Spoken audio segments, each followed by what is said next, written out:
So நம்ம audio video check பண்ணிட்டோம்ப்பா. So audio video கிளியராக இருந்துச்சுன்னா நம்ம கிளாஸஸை ஸ்டார்ட் பண்ணலாம். ஸோ செக் பண்ணுங்களேன்.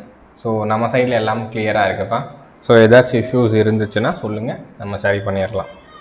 ஓகே, ஸோ லைவ் ஆகிடுச்சுல்ல.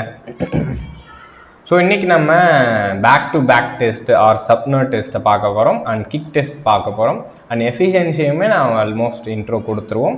ஸோ அடுத்ததாக இப்போ நம்ம பார்த்தோம், நேற்று ஓசிஎஸ்சி டெஸ்ட் பார்த்தோம்ல, அது ரிலவெண்ட்டான சில கொஷின்ஸ் பார்த்துட்டா முடிஞ்சிடும். ஓகேங்களா? பர்டிகுலராக இன்றைக்கி டெஸ்ட்டு ஃபுல்லாக கம்ப்ளீட் ஆகிடும் அண்ட் எஃபிஷியன்சியை பொறுத்த வரைக்கும் நம்ம வந்து எஃபிஷியன்சியை ஸ்டார்ட் பண்ணிடுவோம். ஓகேங்களா?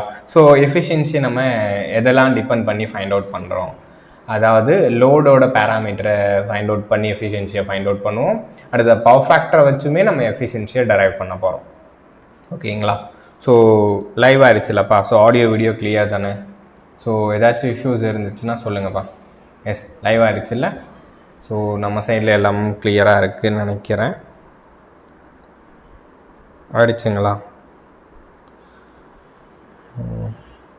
எஸ், சப்னர் டெஸ்ட்டு ஸ்டார்ட் ஆகிடுச்சு.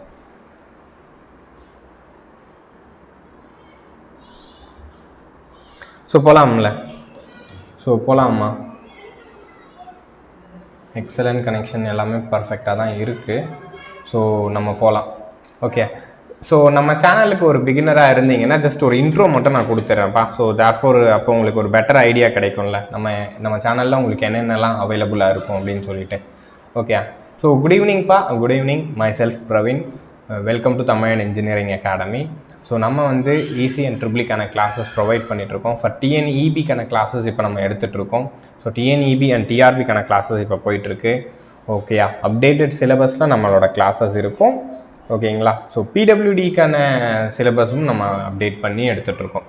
ஓகேங்களா? உங்களுக்கு ஏதாச்சும் எக்ஸாம் ரிலவெண்ட்டான குவரிஸ் இருந்துச்சுன்னா ஸோ கண்டிப்பாக நீங்கள் கமெண்ட் பண்ணுங்கள். ஸோ நம்ம வந்து உங்களுக்கான குவரிஸை நம்ம வந்து முடிஞ்ச வரைக்கும் நம்ம சப்போர்ட் பண்ணுவோம். ஓகேங்களா? ஸோ ஜஸ்ட் நம்ம கோர்சஸில் என்னென்ன இருக்கும் அப்படின்றது ஒரு முறை கோத்ரூ பண்ணிக்கலாம். ஸோ நம்ம கோர்சஸை பொறுத்த வரைக்கும் டெய்லி லைவ் கிளாஸஸ் தான். ஸோ ஒருவேளை உங்களால் அதை பார்க்க முடியாமல் போச்சுன்னா ரெக்கார்டடாகவும் பார்த்துக்க முடியும். அண்ட் ப்ரீ ஷெடியூலில் நம்ம உங்களுக்கு கிளாஸஸ் கொடுத்துருவோம். கோர்ஸோட வேலிடிட்டி அப்படின்னு சொல்லி பார்த்தீங்கன்னா 2 years ப்ரொவைட் பண்ணுவோம். அண்ட் பிடிஎஃப் மெட்டீரியல்ஸ் உங்களுக்கு கிடைக்கும். So weekly test and test series with TNPSC பேட்டர்னோட உங்களுக்கு கிடைக்கும். ஓகேங்களா? ஃபார் மோர் டீட்டெயில்ஸ்க்கு நீங்கள் கால் பண்ணுங்கள். ஓகேயா? ஸோ இந்த மாதிரி தான் நம்மளோட ஷெடியூல்ஸ் உங்களுக்கு நம்ம ஷேர் பண்ணுவோம். ஸோ புரியுது இல்லைப்பா? ஸோ எல்லாம் ஆல்மோஸ்ட் கிளியர் தான், எல்லாமும் ஓகே ஆடியோ வீடியோ. ஸோ நம்ம நெக்ஸ்ட் என்ன பண்ணலாம்னா நம்ம ரெகுலர் கிளாஸஸை ஸ்டார்ட் பண்ணலாம். ஓகேங்களா? ஸோ நீங்கள் எந்த இன்ஸ்டியூட் ஜாயின் பண்ணுறதுக்கு முன்னாடியும் ஜஸ்ட் நீங்கள் அந்த கால் பண்ணி விசாரித்து யார் கிளாஸ் எடுப்பாங்க, ஸோ என்ன மேனரில் போகும் அப்படின்னு தெரிஞ்சுக்கோங்க. ஸோ அதனால எதுவும் தப்பு இல்லை. ஸோ நம்ம கிட்ட தான் ஜாயின் பண்ணணும், நம்ம எப்பவும் டிமாண்ட் பண்ணுறது இல்லை. ஸோ நான் உங்களுக்கு முடிஞ்ச வரைக்கும் ஃப்ரீ ரிசோர்ஸுமே கொடுத்துருக்கேன். ஸோ அதையும் யூஸ் பண்ணிக்கோங்க. ஓகேங்களா? ஸோ நம்ம கைடன்ஸில் படிக்கணும் அப்படின்னா ஜஸ்ட் கால் பண்ணுங்கள், தட்ஸ் இட், அவ்வளவுதான். ஓகேங்களா? ஸோ லாஸ்ட் கிளாஸில் நம்ம என்ன பார்த்தோம்ப்பா, ஓசி அண்ட் எஸ்சி டெஸ்ட்டை பார்த்தோம். ஸோ கிளியராக open circuit test and short circuit டெஸ்ட்டை தான் நான் நேற்று கிளாஸில் பார்த்துருந்தோம். ஸோ ஓசி டெஸ்ட்டை பொறுத்த வரைக்கும் ரொம்ப இம்பார்ட்டண்ட்டான சில பேராமீட்டர்ஸை நம்ம டெரைவ் பண்ணோம். அதே மாதிரி எஸ்சி டெஸ்ட்லேயும் சில இம்பார்ட்டன்ட் பேராமீட்டர்ஸை டெரைவ் பண்ணோம். ஸோ இது ரொம்ப முக்கியம். ஓகே, ஓசி டெஸ்ட்டு ஏன் பண்ணோம், எதுக்கு பண்ணோம் அப்படின்னு தெரியணும்ல. அது தெரிஞ்சால் தானே நம்மளால் அடுத்தடுத்த அந்த டெஸ்ட்டோட ரிசல்ட்டை என்னால் யூஸ் பண்ண முடியும். ஸோ அதுதான் நான் இங்கே பார்க்க போகிறேன். ஜஸ்ட் ஒரு ரிகேப்பு, அதுக்காக ஒரு recap. So OC test, open circuit டெஸ்ட்டை பொறுத்த வரைக்கும் என்னென்ன பேராமீட்டர்ஸை நம்ம பார்த்தோம். சார், ஓசி டெஸ்ட்டை நம்ம கண்டக்ட் பண்ணுறோம். அப்படி அந்த டெஸ்ட்டை கண்டக்ட் பண்ணணும்னா first of all first parameter, இந்த test must be conducted at rated voltage at rated frequency. கரெக்டாக? So rated voltage and rated ஃப்ரீக்வன்சியில் இந்த டெஸ்ட்டை நம்ம கண்டக்ட் பண்ணிங்கன்னா இந்த டெஸ்ட்டோட ரிசல்ட் எனக்கு என்ன கொடுக்கும், ரேட்டட் ஐரன் லாஸை கொடுக்கும். ஓகே, ஸோ நீங்கள் ரேட்டட் வோல்டேஜ் அண்ட் ரேட்டட் ஃப்ரீக்வன்சியில் இந்த டெஸ்ட்டை நீங்கள் கண்டக்ட் பண்ணுறப்போ ரேட்டட் ஐரன் லாஸை எனக்கு கொடுத்துருந்துச்சு. அடுத்ததாக இப்போ இந்த டெஸ்ட்டை நம்ம ஓசி சைடில் கண்டக்ட் பண்ணணுமா, எஸ்சி சைடில் கண்டக்ட் பண்ணணுமான்னு நமக்கு ஒரு டவுட்டு. லோ வோல்டேஜ் சைட்லையா ஹை வோல்டேஜ் சைட்லையான்னு சொல்லிட்டு இங்கே நம்ம ரேட்டட் வோல்டேஜ் தானே கொடுக்கணும். அதனால அதிகமான வோல்டேஜை நம்மளால் கொடுக்க முடியாது இல்லை, டிமாண்ட் ஆஃப் ஹை வோல்டேஜ் ரொம்ப அதிகம் இல்லை. ஸோ அதனால this test is always conducted at LV side.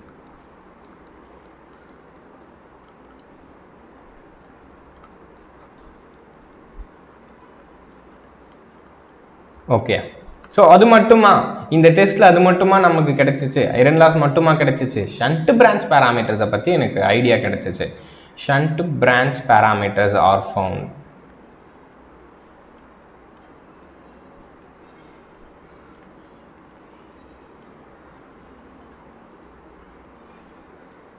Shunt branch பேராமீட்டர்னா என்னப்பா? தட் இஸ் R0 X01 கரெக்டாக இதை தான் நம்ம ஃபைண்ட் அவுட் பண்ண முடிஞ்சிச்சு. So R0 X01 find out பண்ண முடிஞ்சதுனால வி நோ Z01 சொல்ல முடியாது. ஸோ இந்த R0 X01 மட்டும் தான் என்னால் ஃபைண்ட் அவுட் பண்ண முடியும். அதாவது ஷண்ட் பிரான்ச் பேராமீட்டரை ஃபைண்ட் அவுட் பண்ண முடியும், ரேட்டட் வோல்டேஜ் அண்ட் ரேட்டட் ஃப்ரீக்வன்சியில் இந்த டெஸ்ட்டை கண்டக்ட் பண்ணணும். அடுத்ததாக இந்த டெஸ்ட்டை நீங்கள் எல்வி சைடில் கண்டக்ட் பண்ணணும். ஸோ இது மூணுமே எனக்கு இம்பார்ட்டண்ட்டான பாயிண்ட் ஓசி டெஸ்ட்டில். So during SC test, short circuit டெஸ்ட்டில் ஸோ என்ன சார் இம்பார்ட்டன்ட் பேராமீட்டராக பார்த்தோம்? இந்த கேஸில் நம்ம ரேட்டட் கரண்ட்டுக்கு கண்டக்ட் பண்ணால் மட்டும்தான் ரேட்டட் காப்பர் லாஸ் வரும்.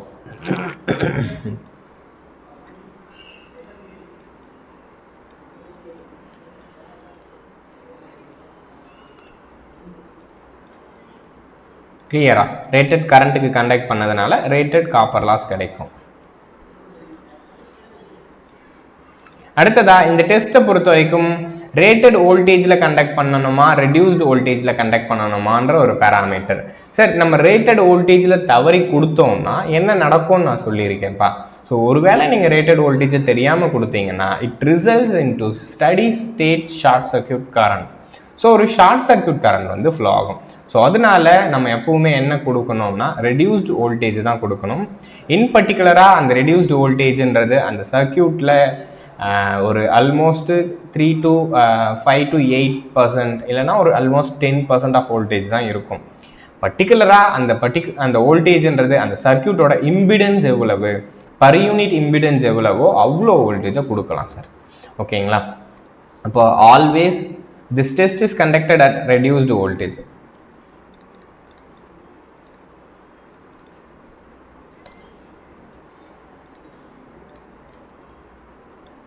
At reduced voltage. பர்டிகுலராக இது என்னவா இருக்கும்னா பர்சன்டேஜ் ஜெட்டாக இருக்கும்.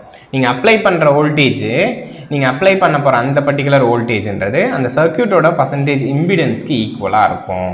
ஓகே, அந்த சர்க்யூட்டில் ஒரு 5% இம்பிடன்ஸ் வந்து 5 பர் யூனிட், அதாவது 0.01 பர் யூனிட்னா அதாவது நீங்கள் 10% ஆஃப் ரேட்டட் வோல்டேஜ் அப்ளை பண்ணுங்கள்.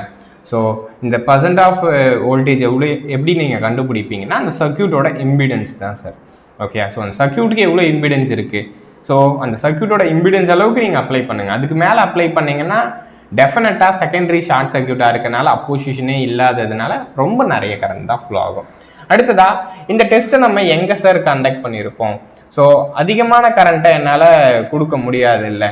ஸோ அதனால கம்மியான கரண்ட்டை கொடுக்கணும்னா எந்த சைடில் கம்மியான கரண்ட் இருக்கும்? HV சைடில் தான் கம்மியான கரண்ட் இருக்கும். Therefore this test is conducted on a HV side.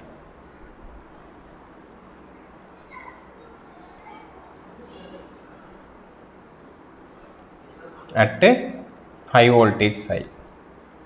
அடுத்ததா by using this test என்னால் என்ன parameters find out பண்ண முடிஞ்சிருக்கும்? Series branch parameters are found.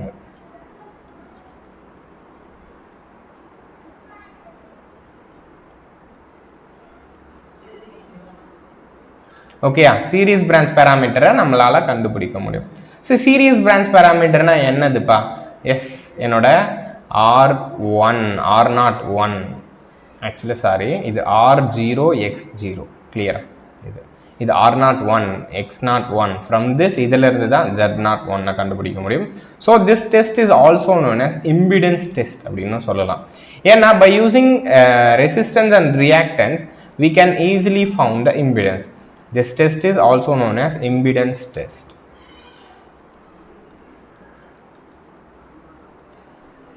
Okay, இந்த டெஸ்ட்டை நம்ம என்ன டெஸ்ட் அப்படின்னு சொல்கிறோம்ப்பா? இம்பிடன்ஸ் டெஸ்ட் அப்படின்னு சொல்கிறோம். ஸோ புரியுதா? இதுதான் இந்த பர்டிகுலராக நம்ம நேற்று பார்த்த test, OC and SC test.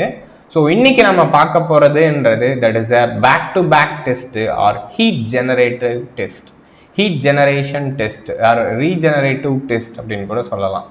Okay, so இப்போ நம்ம போகலாம். அந்த டெஸ்ட்டுக்கு பேர் தான் சப்னர் டெஸ்ட். சார் ஆக்சுவலாக இந்த டெஸ்ட்டில் நம்ம என்ன கண்டுபிடிக்க போகிறோம்னா, போன இருக்கிற டெஸ்ட்டில் என்னோட open circuit parameters, short circuit பேராமீட்டர்ஸை நான் கண்டுபிடிச்சிருந்தேன்னா அதை பேஸ் பண்ணி என்னால் எஃபிஷியன்சியை ஃபைண்ட் அவுட் பண்ண முடியாது, அண்ட் ஹீட்டை பர்டிகுலராக ஃபைண்ட் அவுட் பண்ண முடியல. ஓகேயா, ஸோ என்னோட ஹீட்டெல்லாம் என்னால் அதில் பர்டிகுலராக ஃபைண்ட் அவுட் பண்ண முடியாமல் போச்சு.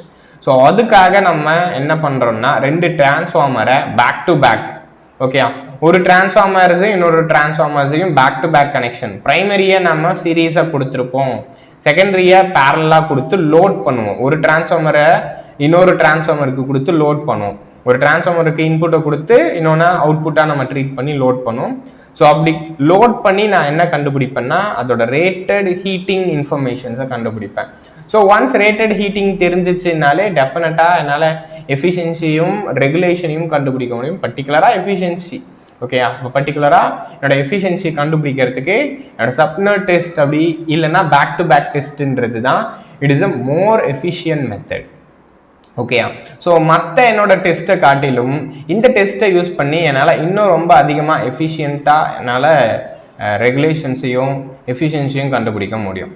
ஓகே, ஸோ இதை தான் இந்த டெஸ்ட்டில் கொடுத்துருப்பாங்க. அடுத்ததான் இந்த டெஸ்ட்டை கண்டக்ட் பண்ணுறதுல இருக்கிற ஒரு பிரச்சனை என்ன அப்படின்னா, இந்த டெஸ்ட் பேக் டு பேக் டெஸ்ட்ன்றதுனால ஒரு ஐடென்டிக்கல் ஜெனரேட்டர்ஸ் கிடையாது, தட் இஸ் டிரான்ஸ்ஃபார்மர்ஸ். இதே டெஸ்ட்டு நம்ம பின்னாடி கூட பண்ணியிருக்கோம்ல, ஸோ டிசி மெஷின்ஸில் பண்ணியிருக்கோம், நிறைய இடத்துல நம்ம இந்த சப்னர் டெஸ்ட்டை பண்ணியிருக்கோம்ல. So or back to back test, அந்த எல்லா இடத்துலையும் இது ஒரு பிரச்சனை. ஐடென்டிக்கல் மெஷின்ஸ் வேணும். ஸோ ஐடென்டிக்கல் மெஷின்ஸ் இருந்துச்சுன்னா என்னால் அதோட லாஸஸை ஈக்குவலாக ஸ்ப்ளிட் பண்ண முடியும் சார்.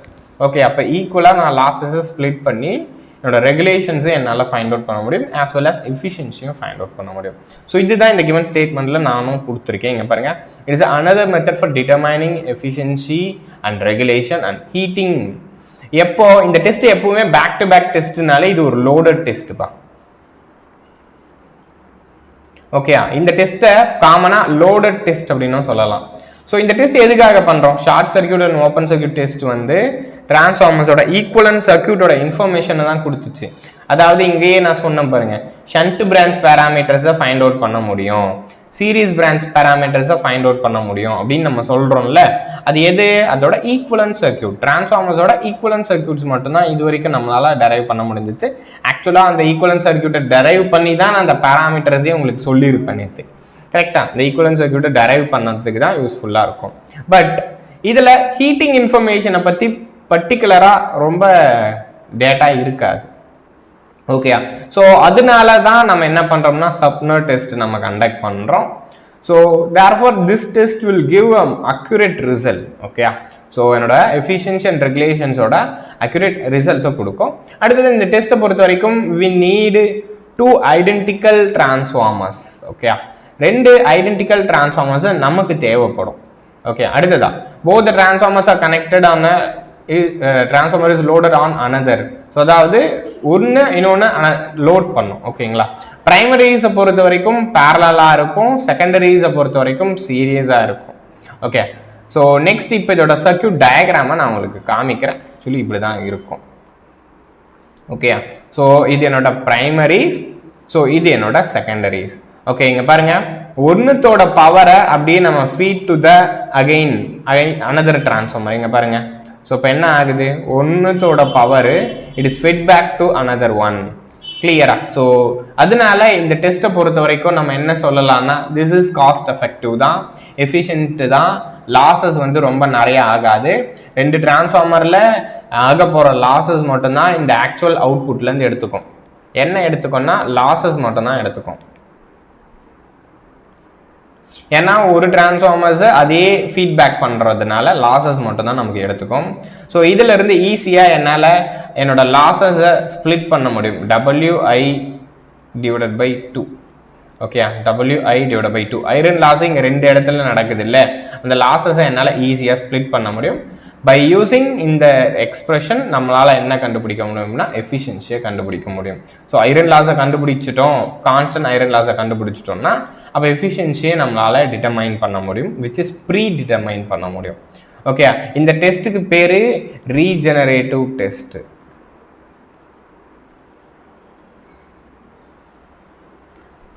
ஓகேயா? ஸோ தேர்ஃபோர் இதிலிருந்து என்னால் ஈஸியாக ரெகுலேஷனை கண்டுபிடிக்க முடியும். ஆக்சுவலாக இதிலிருந்து எப்படி நம்ம ரெகுலேஷன்ஸ் கண்டுபிடிக்கிறோன்றது நம்ம இன்னைக்கு கிளாஸஸோட லாஸ்ட்டில் பார்ப்போம். ஸோ எஃபிஷியன்சியை நம்ம எப்படி கண்டுபிடிக்க போகிறோம் அப்படின்னு சொல்லிட்டு. ஓகே, அப் டு திஸ் இந்த டெஸ்ட்டை பொறுத்த வரைக்கும் ஜஸ்ட் இதோட வேற பேர் தான் கேட்பாங்க. சப்னர் டெஸ்ட்டை என்னன்னு சொல்லலாம், பேக் டு பேக் டெஸ்ட்டு அப்படின்றத கேட்பாங்க. ஸோ அடுத்ததா இதிலிருந்து ஹீட்டை மட்டும் கண்டுபிடிக்க முடியும், அக்யூரேட்டான மெத்தடு, இந்த மாதிரியான ஸ்டேட்மெண்ட் தான் உங்களுக்கு கேட்பாங்க. இதை தவிர்த்து இதில் வந்து பெரிய கொஷின் ஏரியா அப்படின்றது கிடையாது. ஓகே, அடுத்த டெஸ்ட் நம்ம போகலாம். ஸோ அடுத்த டெஸ்ட் என்னோட polarity test. It is the last test. Okay, almost 4 test இருக்குது டிரான்ஸ்ஃபார்மரில். ஸோ அதில் நம்ம நேற்று 2 டெஸ்ட்டை பார்த்துட்டோம். ஸோ இப்போ ஒரு டெஸ்ட் நம்ம பார்த்தோம்ல. ஸோ அடுத்ததான் நெக்ஸ்ட் நம்மளோட பொலாரிட்டி டெஸ்ட்.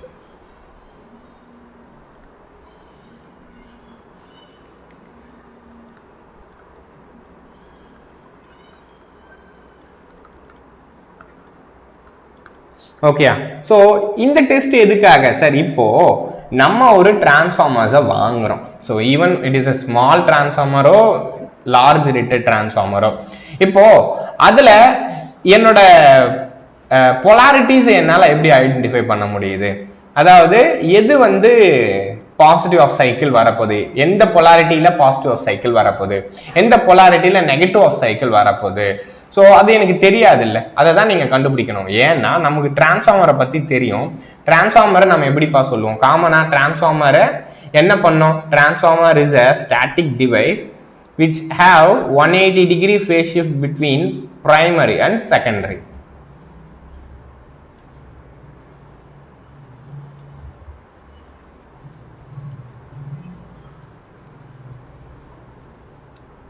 ஓகே, டிரான்ஸ்ஃபார்மரை பொறுத்த வரைக்கும் பிரைமரி அண்ட் செகண்டரிஸ் இருக்கும், 180 டிகிரி ஃபேஸ் ஷிஃப்ட் இருக்கும். ஸோ இந்த இடத்துல நீங்கள் வந்து பாசிட்டிவ் ஆஃப் சைக்கிளை கொடுத்தீங்கன்னா டிரான்ஸ்ஃபார்மரோட செகண்டரியில் என்ன இருக்கும் சார்? நெகட்டிவ் ஆஃப் சைக்கிள் வரும். Yes, this is what negative half சைக்கிள்னா. ஆக்சுவலாக இதை நான் எப்படி ரெப்ரசன்ட் பண்ணுறேன்னா இதோட டாட்டட் டெர்மினலை யூஸ் பண்ணி தான். ஓகே, இப்போ பாருங்கள். ஸோ இந்த இடத்துல என்னோட கரண்ட் என்டர் ஆகுது. the current is enters the dot into the primary-ஆ இருந்தால் 180 டிகிரியை சாட்டிஸ்ஃபை பண்ணணும்னா என்னோட அடுத்த டாட்டை பொறுத்த வரைக்கும் கரண்ட் என்ன ஆகணும்னா லீவ் ஆகணும். ஓகேயா? ஸோ இதுதான் நம்மளோட டாட்டட் டெர்மினலோட notation. If current enters the primary of the dot then the current will be leave the another dot. ஓகேயா? ஸோ புரியுதாப்பா? அதாவது என்னோட ஒரு பிரைமரியில் கரண்ட் வந்து என்டர் ஆகுதுன்னா ஸோ அதோட செகண்டரியில் என்ன ஆகும்னா கரண்ட் வந்து லீவ் ஆகும். ஸோ புரியுதா? அப்போ தேர்ஃபோர் இப்போ விசிபிளாக தானேப்பா இருக்கு. ஓகே, எல்லாமும் கிளியராக தான் இருக்கு.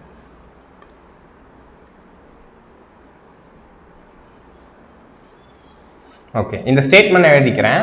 If current enters the primary of dot the dotted terminal of secondary is current leaves the dotted terminal of secondary. Okay, இதுதான் டாட் நோட்டேஷன்.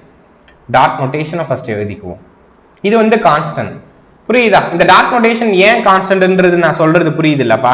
ஸோ அதாவது நீங்கள் பிரைமரியில் கரண்ட் என்டர் ஆச்சுன்னா ஸோ என்னோட செகண்டரி ஆஃப் த டாட்ல கரண்ட் என்ன ஆகும்னா leave ஆகும். கரெக்டாக? இதுதான் டாட் நோட்டேஷன். ஸோ அப்படி லீவ் ஆனாதான் 180 டிகிரி ஃபேஸ் ஷிஃப்ட் இருக்கிறத சாட்டிஸ்ஃபை பண்ணுது. பிரைமரிக்கும் செகண்டரிக்கும் 180 டிகிரி ஃபேஸ் ஷிஃப்ட். இதுதான் 180 டிகிரி ஃபேஸ் ஷிஃப்ட். ஓகேயா? ஸோ என்னோட பிரைமரிக்கும் செகண்டரிக்கும் 180 டிகிரி ஃபேஸ் ஷிஃப்ட் இருக்கிறத இதுதான் ரெப்ரசன்ட் பண்ணுது. ஓகேயா? If current enters the dotted terminal of primary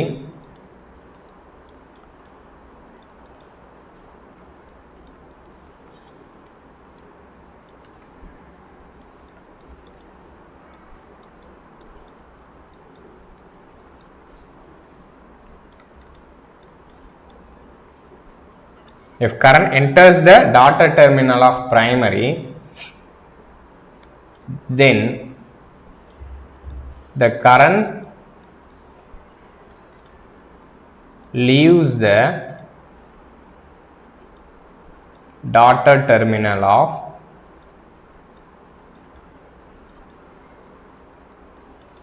secondary. So which shows the 180 degree phase shift, which satisfy then கூட சொல்லலாம்.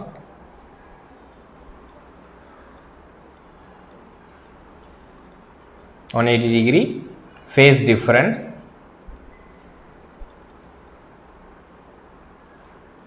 between primary and secondary.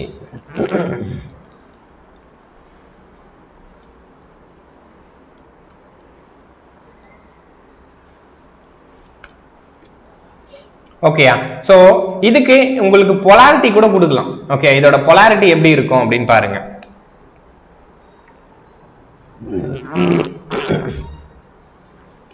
இப்போ இதோட பொலாரிட்டி வந்து பாசிட்டிவ். ஓகே, இதோட பொலாரிட்டி பாசிட்டிவா இருக்கிறதுனால தான் கரண்ட் எப்பவுமே ஹை பொலாரிட்டில இருந்து லோ பொலாரிட்டிக்கு போயிருக்கும். ஸோ கரெக்டா? இப்போ பாருங்க, இவனோட பொலாரிட்டி பாசிட்டிவா, அப்ப அவனோட பொலாரிட்டில இருந்து லோ பொலாரிட்டியான இதுக்கு வந்திருக்கும். ஓகே, ஆக்சுவலா இப்படிதான் இந்த இடத்துல கரண்ட் போகுது. ஓகே, இந்த இடத்துல கரண்ட் என்டர்ஸ். ஓகேயா? ஸோ இந்த இடத்துல ஸோ என்ன ஆகுது? கரண்ட் லீவ் ஆகுது.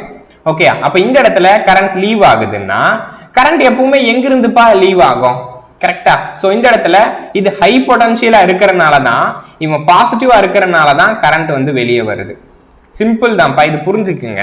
ஓகேங்களா? பிகாஸ் இதை வச்சு உங்களுக்கு கேட்லயுமே ஒரு முறை 2 மார்க்கா கொஸ்டின் கேட்டிருந்தாங்க. ஓகேங்களா? ஸோ இதோட பொலாரிட்டி கொடுத்துருந்தாங்க, அடுத்ததா அதோட டாட்டர் டெர்மினல் கொடுத்துருந்தாங்க. எந்த டயக்ராம் கரெக்ட் அப்படின்னு சொல்லி கேட்குறாங்க. ஓகே, இந்த மாதிரி டயக்ராம்ஸ்ல எது கரெக்ட்னு கூட கேட்பாங்க. சிம்பிள் தான். பொலாரிட்டி ஏன்னா ஃபர்ஸ்ட் சொல்லிட்டேன். ஸோ ஒரு டாட்ல கரண்ட் என்டர் ஆச்சுன்னா கண்டிப்பா அடுத்த டாட்ல லீவ் ஆகணும். லீவ் ஆனாதான் 180° ஃபேஸ் ஷிஃப்ட் வந்து இருக்கிறத சாட்டிஸ்ஃபை பண்ண முடியும். ஓகே, அடுத்ததா ஸோ இப்போ எப்போ சார் கரண்ட் வந்து போகும்? ஒரு சோர்ஸ் வந்து பாசிட்டிவா இருந்தா தானே அதுல இருந்து தானே கரண்ட் போகும். கரெக்டா? அப்ப இது வந்து பாசிட்டிவா இருக்கிறதுனால தான், இந்த டெர்மினல் பாசிட்டிவா இருக்கிறதுனால தான் இந்த நோட்ல கரண்ட் என்டர் ஆகுது. ஓகே, இது ஒரு சோர்ஸ் நோட்டேஷனை சொல்றேன். ஸோ இந்த இடத்துல பாருங்க, இப்போ இங்கிருந்து கரண்ட் லீவ் ஆகுது, ரைட்? அப்ப எதுல இருந்து கரண்ட் லீவ் ஆகும்? இது ஒரு பேட்டரி அப்படின்னு எடுத்தீங்கன்னா பேட்டரியோட பாசிட்டிவ் நெகட்டிவ் அப்படின்ற ஒரு டெர்மினல் எடுத்துக்கிறீங்கப்பா. Okay, this is positive and negative. Current எப்பவுமே எங்கிருந்து வரும்? பாசிட்டிவ்ல இருந்து தானே வரும். அப்ப தேர்ஃபோர் இது வெளியே வருதுன்னா டெஃபினட்டா அப்ப இவனும் பாசிட்டிவ் டெர்மினல் தான். ஓகே, அப்ப இவனும் பாசிட்டிவ் டெர்மினல் தான். அப்ப ஃப்ரம் திஸ் இதுல இருந்து நான் என்ன சொல்லுவேன்னா, எப்பவுமே என்னோட டாட்டர் டெர்மினல்ஸ் வந்து பாசிட்டிவா ரெப்ரசென்ட் பண்ணுது. ஓகே, இது ஒன்னு பாசிட்டிவ்னா, அதாவது ஒரு டாட் பாசிட்டிவ்னா அடுத்த டாட்டும் பாசிட்டிவ் தான் சார். ஓகே, இந்த டாட்டட் பொலாரிட்டி பாசிட்டிவா இருக்குதுன்னா அடுத்த செகண்டரியோட டாட்டட் பொலாரிட்டிஸும் பாசிட்டிவா தான் இருக்கும். ஓகேங்களா? இப்ப அடுத்ததா இதே மாதிரி வேற பொலாரிட்டிஸ் கூட நமக்கு டயக்ராம் இருக்கும்பா. ஓகே, இதே டிரான்ஸ்ஃபார்மர் தான். ஏன் டாட்டர் டெர்மினல்ன்றது அதே இடத்துல தான் இருக்கணும்னு அவசியமா கிடையாது. டாட்டர் டெர்மினல்ஸ் கீழே கூட வரலாம். ஓகே, அப்ப பிளஸ் மைனஸ் எப்படி இருக்கணும் அப்படின்றது உங்களுக்கு தெரியணும். பிகாஸ் இந்த பொலாரிட்டியை தான் நம்ம ஃபைண்ட் அவுட் பண்ண போறோம். ஸோ எங்க என்டர் ஆகுறான், எங்க லீவ் ஆகுறான்னு சொல்லிட்டு, அப்போ உங்களுக்கு இந்த பொலாரிட்டியில ஒரு ஐடியா இருக்கணும்ல.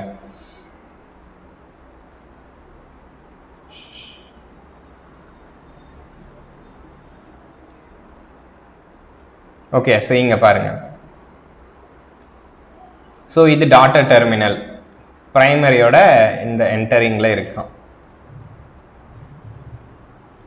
ஸோ இது என்னோட செகண்டரியோட டாட்டர் டெர்மினல். ஓகே, நான் என்ன சொல்லியிருந்தேன்? To satisfy 180° phase difference. So 180° phase டிஃபரன்ஸை சாட்டிஸ்ஃபை பண்ணணும்னா கரண்ட்டு ஒன்றுத்துல என்டர் ஆச்சுன்னா அடுத்ததுல கரண்ட் என்னவாகணும்? லீவ் ஆகணும். பிரைமரியில என்டர் ஆகணும்னா செகண்டரியில கண்டிப்பா லீவ் ஆகணும். அப்ப தேர்ஃபோர் இதோட கரண்ட் பாருங்கப்பா. ஸோ இதுல என்டர் ஆச்சுன்னா கரண்ட் இங்க என்னவாகும்பா? லீவ் ஆகும். நமக்கு தெரியும் டாட்டர் டெர்மினல் பாசிட்டிவ், அப்ப தேர்ஃபோர் இவன் நெகட்டிவ். அப்ப இவன் அகைன் பாசிட்டிவ், இவன் என்னோட நெகட்டிவ். கிளியரா? So this is positive negative and positive negative. கிளியரா? அப்ப இதுதான் என்னோட பொலாரிட்டி. ஸோ புரியுதா? ஃபர்ஸ்ட் கேஸ்ல இது என்னோட பொலாரிட்டியா இருந்தது, செகண்ட் கேஸ்ல இது என்னோட பொலாரிட்டியா இருக்கு. இப்போ இந்த டெஸ்ட்டுக்கு நம்ம போலாம். ஓகே, இப்போ நான் என்ன பண்ணேன்னா என்னோட பொலாரிட்டிஸை எப்படி நம்ம ஃபைண்ட் அவுட் பண்றதுன்றத மட்டும் தான் சொன்னேன். இப்போ இந்த டெஸ்ட்டுக்கு நம்ம போலாமா? ஸோ இப்போ இந்த பர்டிகுலர் டெஸ்ட்டுக்கு நம்ம போகலாம். இந்த பர்டிகுலர் டெஸ்ட்டில் நம்ம எப்படி இந்த பொலாரிட்டிஸை ஃபைண்ட் அவுட் பண்ணுறோம் அப்படின்னு பார்ப்போம். ஓகே, இது வரைக்கும் உங்களுக்கு டவுட் இல்லைல்லப்பா? சிம்பிள் தான், உங்களோட பொலாரிட்டியை ஈஸியாக கண்டுபிடிக்கலாம். ஃபர்ஸ்ட் என்டர் ஆகுதுன்னா அடுத்த டெர்மினலில் கண்டிப்பாக லீவ் ஆகணும். லீவ் ஆனால் தான் 180 டிகிரி ஃபேஸ் டிஃப்ரென்ஸ் என்னால் காமிக்க முடியும். அடுத்ததா டாட் டெர்மினல் நீங்கள் பாசிட்டிவாக எடுத்துக்கிறீங்க, பிரைமரியோட டாட்டை நீங்கள் பாசிட்டிவாக எடுத்துக்கிறீங்கன்னா செகண்டரியோட டாட்டடும் பாசிட்டிவாக இருக்கணும். அடுத்த பொலாரிட்டி ஆட்டோமேட்டிக்காக நெகட்டிவ் தான். இவன் பாசிட்டிவ்னா இவன் நெகட்டிவ் தானே. ஸோ இப்போ இதுதான் என்னோட பொலாரிட்டிஸ். அப்போ இந்த பொலாரிட்டிஸை நீங்கள் ப்ராப்பராக கொடுக்கல, அப்போ இந்த பொலாரிட்டிஸை நீங்கள் ப்ராப்பராக கொடுக்கலன்னா என்னப்பா ஆகலாம்? எய்தர் ஆட் ஆகலாம் இல்லை சப்ட்ராக்டும் ஆகலாம். ஓகேங்களா?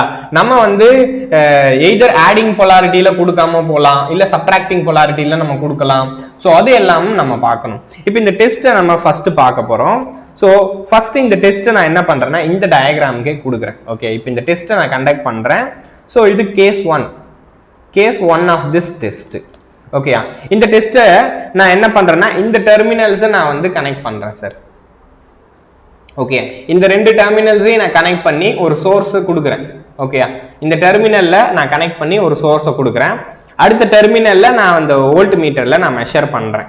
ஓகேயா? அடுத்த டெர்மினல்ல நம்ம என்ன பண்றோம்? வோல்ட் மீட்டர்ல மெஷர் பண்றோம்.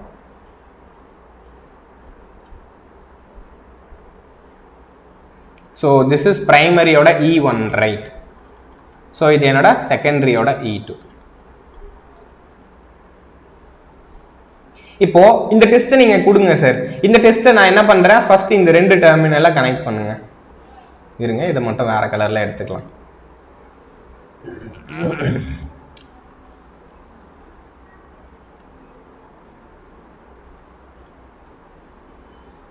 ஓகே, இந்த சைடில் நம்ம ஷார்ட் பண்ணிட்டோம்.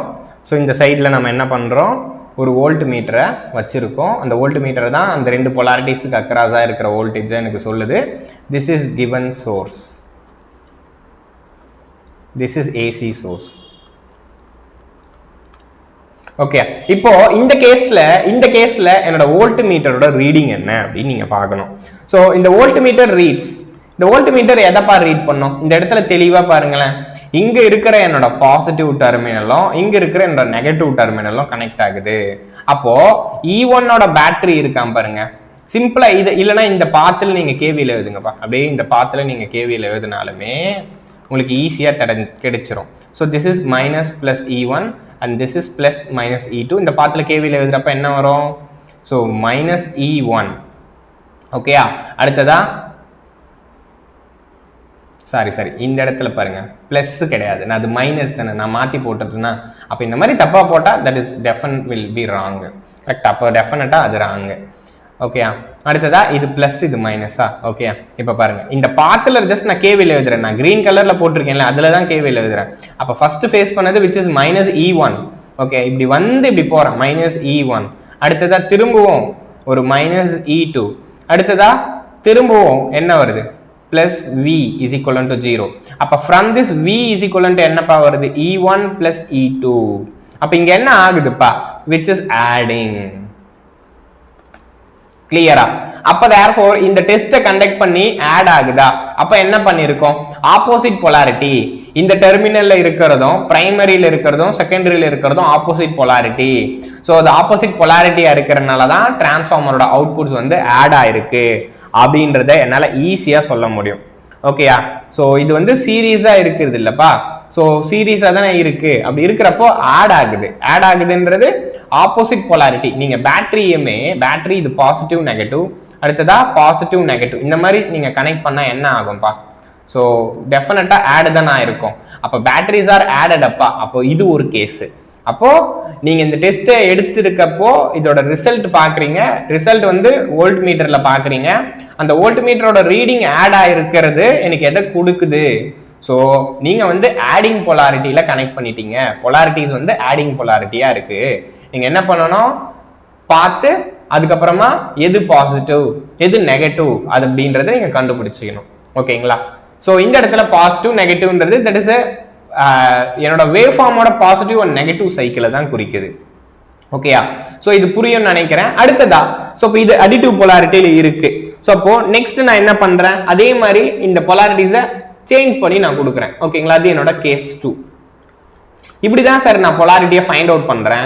நீங்கள் பிளைண்டாக போய் இதில் பொலாரிட்டியை ஃபைண்ட் அவுட் பண்ணவே முடியாது. ஒரு வோல்ட் மீட்டரை நீங்கள் கனெக்ட் பண்ணாலுமே வோல்டேஜை காமிக்குமே தவிர உங்களுக்கு ஒரு டவுட் கூட வரலாம், சார் இதுக்காக எதுக்கு நீங்கள் இந்த டெஸ்ட்டை கண்டக்ட் பண்ணுறீங்க, இந்த இடத்துல ஏசி சோர்ஸை கொடுத்துட்டு இந்த இடத்துல ஒரு வோல்ட் மீட்டர் இங்கே கொடுத்துறீங்கன்னா இங்கே உங்களுக்கு காமிக்கும், வோல்டேஜ் காமிக்கும்.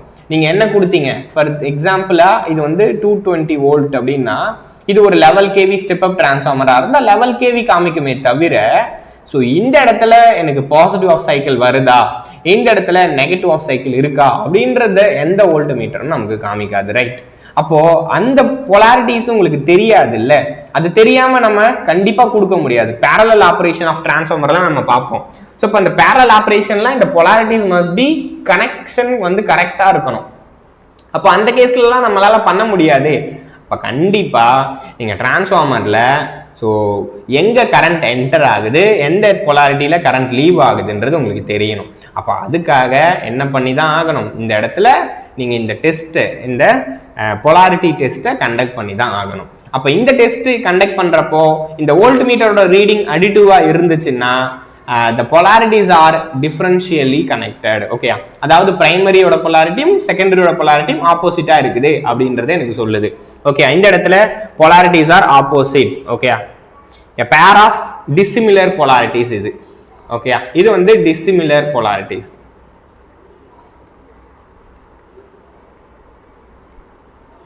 ஓகே, அப்ப அடுத்ததா நம்ம கேஸ் 2 பண்றோம். ஸோ கேஸ் 2ல அடுத்ததா ஒருவேளை சேம் பொலாரிட்டிஸ் இருந்தா என் வோல்ட் மீட்டர் ரீடிங் என்ன காமிக்கும்?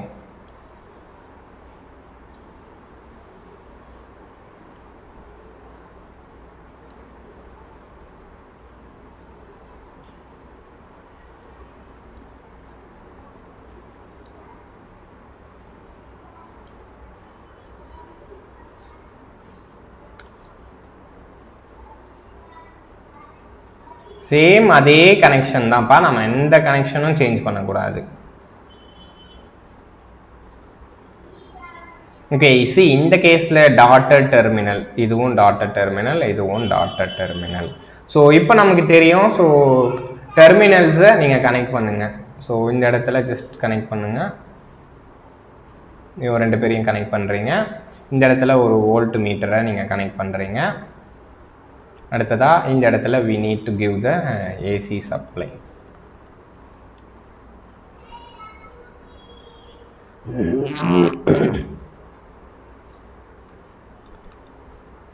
ஓகே, நமக்கு தெரியும் this is what E1 and this is E2. இதுவுமே பாசிட்டிவ், இதுவுமே பாசிட்டிவ். ஏன்னா டாட்டட் இருக்கிற சைடு பாசிட்டிவ். ஸோ டாட்டட் இருக்கிற சைடு பாசிட்டிவ். இது வந்து பாசிட்டிவ் நெகட்டிவ், ஜஸ்ட் வோல்ட் மீட்டரோட பொலாரிட்டி. ஸோ இதை எழுதுனீங்கன்னு வச்சுக்கோங்களேன், இங்கே உங்களுக்கு என்ன கிடைக்கும், இந்த பாத்தில் கேவியில் எழுதுனா முன்ன மாதிரி இதே பாத்தில் நீங்கள் கேவியில் எழுதுனா என்ன கிடைக்கும், -E1 + E2 is equivalent to V அப்படின்னு கிடைக்கும். இல்லைன்னா -E2. இது வந்து இதை பொறுத்த வரைக்கும் எப்படி மாறி இருக்கும்னாப்பா, ஸோ அந்த இடத்துல -Vன்னு வந்திருக்கும். -E1 + E2 + V is equivalent to 0ன்னு வந்திருக்கும். அப்போ V வேணும்னா E1 - E2 அப்படின்னு வரும், அவ்வளவுதான். ஓகே, இப்போ இந்த எக்ஸாம்பிள் கேஸ்க்கு நீங்கள் வோல்டேஜை எடுத்துக்குங்க. வோல்டேஜ் எடுத்தீங்கன்னா எக்ஸாம்பிளாக E1 வந்து 1000 வோல்ட்டு, ஸோ E2 வந்து 400 வோல்ட்டு அப்படின்னு எடுத்தா, ஸோ இந்த கேஸில் என்ன ஆகுது, 1000 - 400 will become 600 வோல்ட்டு.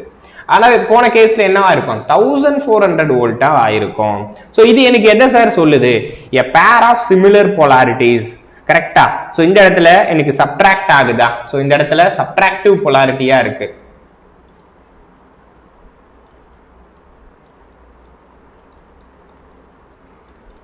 அப்போ இவன் ரெண்டு பேருமே is a pair of similar polarities.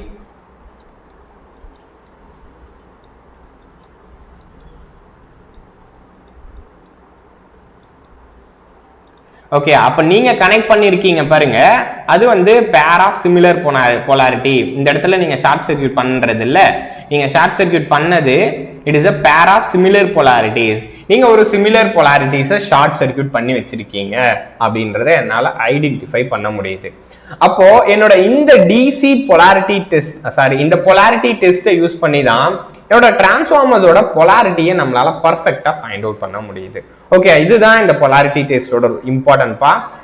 நம்ம வந்து பேரல் ஆப்ரேஷன் வரப்போ ரொம்ப இம்பார்ட்டன்ட் கொடுப்போம். இந்த பொலாரிட்டிஸை நீங்க ப்ராப்பரா கொடுத்தாதான் சர்க்குலேஷன் கரண்ட் இல்லாம இருக்கும். ஓகே, ஸோ அப்போ என்னோட பொலாரிட்டி டெஸ்ட் வந்து கிளியர் தானே, இதுல எந்த டவுட்டும் இல்லைல்ல.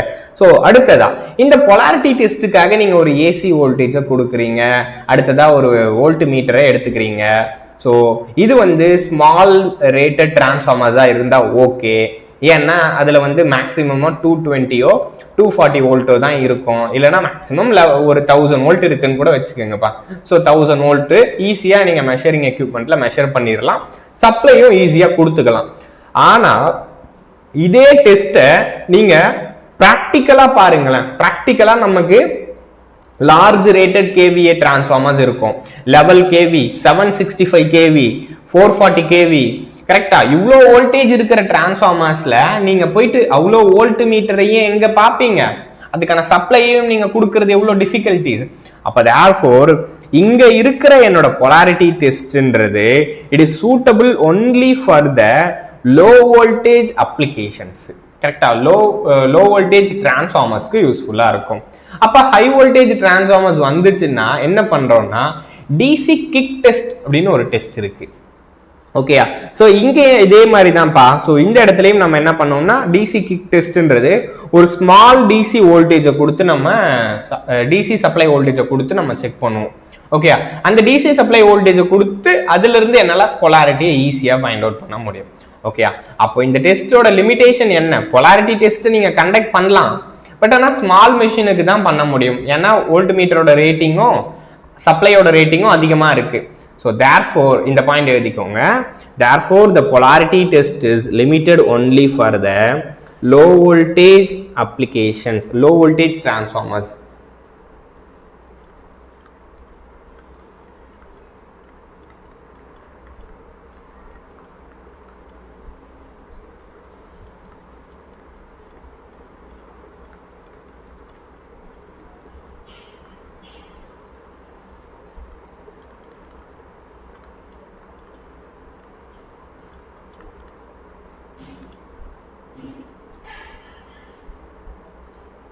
ஸோ அப்போ ப்ராக்டிக்கலாக இதை யூஸ் பண்ண முடியுமா? நீங்கள் ப்ராக்டிக்கலாக பார்த்தீங்கன்னா டிரான்ஸ்ஃபார்மர்ஸ் எல்லாமே 220 வோல்ட் டிரான்ஸ்ஃபார்மர்ஸாக இருக்குது. பவர் சிஸ்டம்லாம் போனீங்கன்னா எல்லாமே கேவிஸில் தான் இருக்குது. அப்போ ப்ராக்டிக்கலாக இந்த செட்டப் வந்து யூஸ் ஆகாது.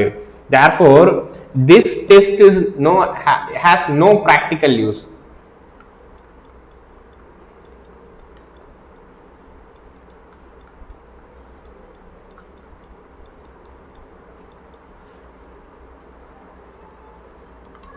ஓகே, ஸோ அப்போ அதுக்காக என்ன பண்றோம்? For high voltage test, for high voltage polarity test, high voltage applications அப்படின்னு கூட போட்டுக்கோங்க. ஹை வோல்டேஜ் டிரான்ஸ்ஃபார்மர்ஸ்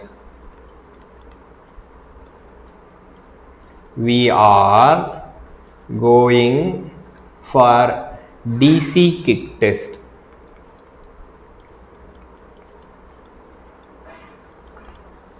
ஓகேங்களா? So we are going for the DC kick test.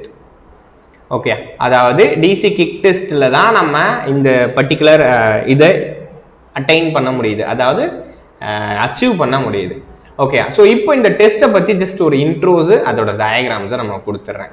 Okay, so அதுதான் டிசி கிக் டெஸ்ட். அப்படியே இதுலேயே நான் உங்களுக்கு கொடுத்துட்றேன் டிசி கிக் டெஸ்ட். ஸோ இங்கே என்ன இருக்கும் சார்? எஸ், வினோ த ஸ்விட்ச் இருக்கும், ப்ரைமரி ஹை வோல்டேஜோட ப்ரைமரி. ஸோ பொதுவாக டிரான்ஸ்ஃபார்மருக்கு நம்ம டிசியை கொடுக்கலாமாப்பா? டிரான்ஸ்ஃபார்மர்ஸ்க்கு நமக்கு டிசி கொடுக்கலாமா? ஆனால் இந்த டெஸ்ட்லேயே என்ன பண்ணுறேன்? டிசியை தான் கொடுக்குறேன். ஓகேயா? டிரான்ஸ்ஃபார்மர்ஸை பொறுத்த வரைக்கும் நம்ம டிசி கொடுக்க மாட்டோம். ஓகேயா? டிசி கொடுக்க மாட்டோம்னா த்ரூ அவுட் த டைமுக்கு கொடுக்க மாட்டோம். அதாவது 1 நிமிஷம் 10 நிமிஷம் அந்த மாதிரி நீங்கள் கொடுக்கக்கூடாது. ஏன்னா டிரான்ஸ்ஃபார்மரோட செகண்டரியில எந்த ஒரு அப்போசிஷனும் கிரியேட் ஆகாது. நீங்க டிசியை கொடுத்தீங்கன்னா என்னோட டிரான்ஸ்ஃபார்மர்ஸ்ல எந்த ஒரு அப்போசிஷனும் கிரியேட் ஆகாதுப்பா. அதனால டிரான்ஸ்ஃபார்மர் நிறைய கரண்ட்டை எடுத்துக்கும். ஓகேயா? டிரான்ஸ்ஃபார்மர் நிறைய கரண்ட் எடுத்துக்கும். தேர்ஃபோர் டிரான்ஸ்ஃபார்மர் டெஃபினட்டா பர்ன் ஆயிடும். Okay, for infinite of time, ஒரு 10 நிமிஷமோ 20 நிமிஷமோ கீப் ஆன் இதே நீங்கள் பண்ணீங்கன்னா ஸோ டிரான்ஸ்ஃபார்மர் என்ன ஆகிடும்னா பர்ன் ஆகிடும். ஸோ ஆனால் நீங்கள் 1 செகண்ட் கொடுக்கலாம். ஓகே, நீங்கள் இந்த டெஸ்ட்டில் என்ன பண்ணுவீங்க, 1 செகண்ட் டிசியை கொடுத்து அதோட பொலாரிட்டியை கண்டுபிடிப்பீங்க. ஏன் டிசியை கொடுக்குறீங்க, ஏசி ஏன் கொடுக்கல? ஏசி கொடுத்தா அதோட பொலாரிட்டிஸ் மாறிக்கிட்டே இருக்கும், அப்போ கண்டுபிடிக்க முடியாது, அவ்வளோ ஃபாஸ்ட்டாக என்னால் பொலாரிட்டியை கண்டுபிடிக்க முடியாது. ஆனால் டிசி கொடுத்தா, டிசின்றது கான்ஸ்டன்ட் ஃப்ளக்ஸ் இல்லை, ஏசின்றது வேரியபிள் ஃப்ளக்ஸு, டிசின்றது கான்ஸ்டன்ட் ஃப்ளக்ஸு. நீங்கள் டிசியை ரொம்ப நேரம் கொடுத்தா தான் பிரச்சனை, டிரான்ஸ்ஃபார்மர் பர்ன் ஆகிடும். ஸோ டிசியை ஒரு இன்ச் ஆஃப் செகண்டுக்கு கொடுங்க, அப்போ டெஃபினட்டாக என்ன தெரிஞ்சிடும், உங்களுக்கு ஈஸியாக பொலாரிட்டி கிடச்சிரும். ஓகேங்களா, அதுதான் இந்த பர்டிகுலர் டெஸ்ட்டு. அதுக்காக இந்த டெஸ்ட்டை நம்ம என்ன பண்ணுவோம், ஒரு ஸ்விட்சஸோட தான் கண்டக்ட் பண்ணுவோம். அந்த ஸ்விட்ச் இருக்கும், அதை நீங்கள் பர்ஃபெக்டாக ஆன் பண்ணி அந்த டெஸ்ட்டை எடுத்துட்டு திரும்ப உடனே ஆஃப் பண்ணிடுவீங்க. இன்ஸ்டன்ட் ஆஃப் டைமில் தான் இது நடக்கும். ரொம்ப நேரம் பொதுவாக டிரான்ஸ்ஃபார்மர்ஸ்க்கு டிசி கொடுக்கக்கூடாதுப்பா. ஓகேயா, டிசியே நீங்கள் கனெக்ட் பண்ணியே வச்சிருக்க கூடாது. ஒரு டைம் இன்ஸ்டன்ட்ல கொடுத்து எடுக்கிறதுனால டிரான்ஸ்ஃபார்மரோட வைண்டிங் அஃபெக்ட் ஆகாது. ரொம்ப நேரம் கொடுக்கக்கூடாது. ஓகேங்களா, அப்படி கொடுத்தா என்ன ஆகும், transformer winding will get burn. Okay, எதுக்காக, அப்போசிஷன் இருக்காது, there is no opposition on the secondary side. Okay, so இப்போ இந்த இடத்துல பிரைமரி, இதுக்கு ஒரு சுவிட்ச் இருக்கு இங்கே தான், அதனால தான் சுவிட்ச் போட்டிருக்கேன். நான் ஏன் சுவிட்ச் போட்டிருக்கேன் டிரான்ஸ்ஃபார்மருக்கு இடையிலன்னா, இங்கே டிசியை கொடுத்துருக்கேன். ஓகே, ஏன்னா பிகாஸ் நான் இங்கே டிசியை கொடுக்க போகிறேன். ஓகே, இப்போ secondary.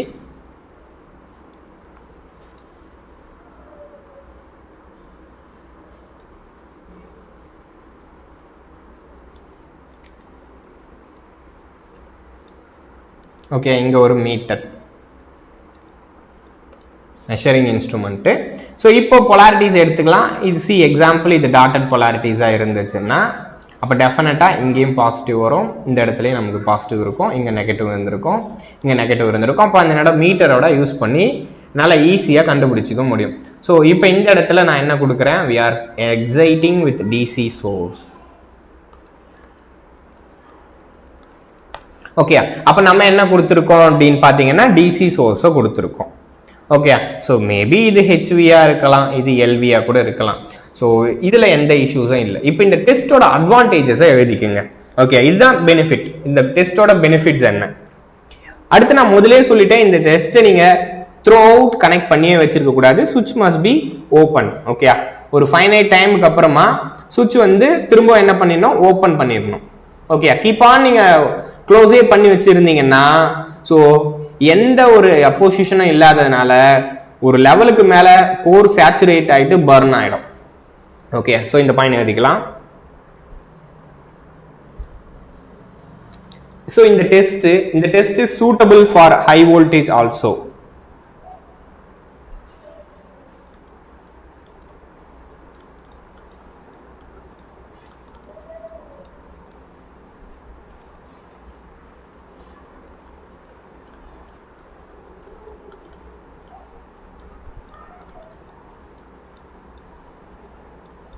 Okay, this test is suitable for high voltage also. The source voltage required is very less. Actually, high voltage க்கு சூட் ஆகுது. அடுத்ததா இங்க நீங்க கொடுக்குற பாருங்க டிசி வோல்டேஜ் சோர்ஸ். அந்த டிசி வோல்டேஜ் சோர்ஸ் ஹை வோல்டேஜ்னு கேட்டா கிடையாது. அது ரொம்ப ஒரு லோவர் வோல்டேஜ் தான் நம்ம எடுத்துக்க போறோம். ஓகே, ஏன்னா ரொம்ப ஹை வோல்டேஜ் எடுத்தோம்னா நிறைய கரண்ட் போகும். நிறைய கரண்ட் போயிட்டு இந்த வைண்டிங்கை டேமேஜ் பண்றதுக்கு சான்ஸ் இருக்கு. அப்ப அந்த பாயிண்ட் ஆஃப் வியூலயும் நம்ம என்ன பண்ணலாம், மோர் ஆர் லெஸ் ஒரு 3 வோல்ட் 5 வோல்ட் 10 வோல்ட் இந்த மாதிரி ஒரு லோவர் வோல்டேஜஸ் தான் நம்ம எடுத்துக்க போறோம். ஓகே, ஸோ இந்த மாதிரி ஒரு 3 வோல்ட் எக்ஸாம்பிளுக்கு நான் எடுத்துக்கிறேன். ஓகே, அப்போ source voltage required is very less.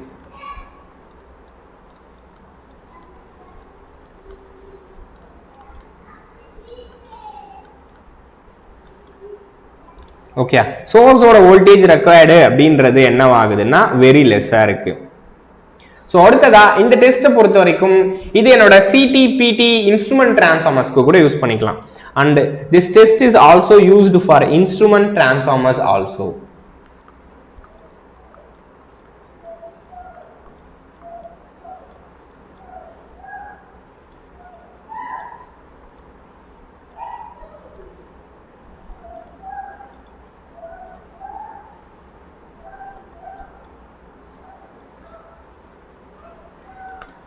Okay, instrument டிரான்ஸ்ஃபார்மர்னா CT current transformer, potential transformers.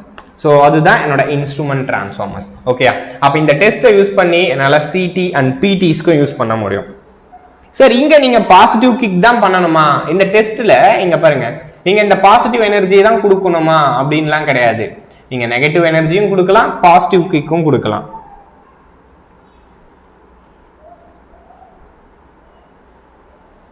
ஓகேங்களா? ஸோ அவ்வளவுதான். ஸோ அப் டு திஸ் இந்த டெஸ்ட் உங்களுக்கு புரிஞ்சிருக்கும்னு நினைக்கிறேன். இதில் எதுவும் டவுட் இல்லைல்லப்பா, சிம்பிள் தான். இந்த டெஸ்ட்டை பொறுத்த வரைக்கும் சிம்பிள் ப்ரொசீஜர் தான். ஓகேயா, நம்ம வந்து ஒரு DC energy, low voltage DC எனர்ஜியை கொடுத்து என்னோட பொலாரிட்டியை கண்டுபிடிச்சிக்கலாம். ஓகேயா, அப் டு திஸ் என்னோட 4 டெஸ்ட்டும் முடிஞ்சிச்சு. அதாவது OC test, SC test, back to back test and polarity test. So இந்த மாதிரி நம்ம பொலாரிட்டி டெஸ்ட்டை யூஸ் பண்ணி ப்ராக்டிக்கல் அப்ளிகேஷன்ஸில் யூஸ் பண்ண போகிறோம். ஓகே, பேரலல் ஆப்ரேஷன்ஸ்லாம் வந்தீங்கன்னா ரொம்ப யூஸ்ஃபுல்லாக இருக்கும். ஓகே, இப்போ இதில் நம்ம சில கொஷின்ஸ் பார்க்கலாம்.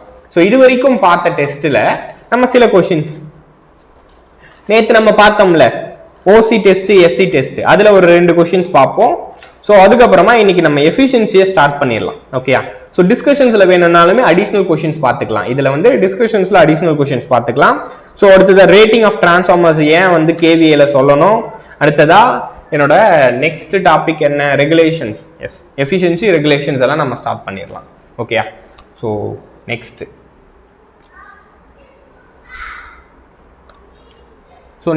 சில ப்ராப்ளம்ஸ். ஸோ எழுதுறேன், a 4000 bar 400 volt 50 hertz, 4000 bar 400 volt 50 hertz single phase transformer. ஓகேங்களா, single phase transformer has a percentage impedance, percentage Z is what? 8%. What is the voltage to be applied?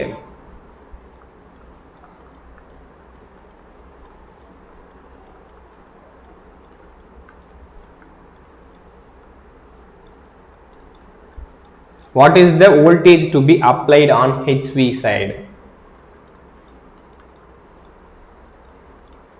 What is the voltage to be applied on HV side to circulate half of the rated current with LV terminal shorted?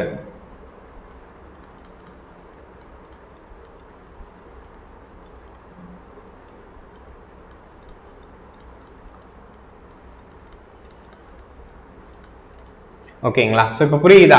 அதாவது என்கிட்ட ஒரு 4000 bar 400 volt transformer இருக்கு, single phase transformer.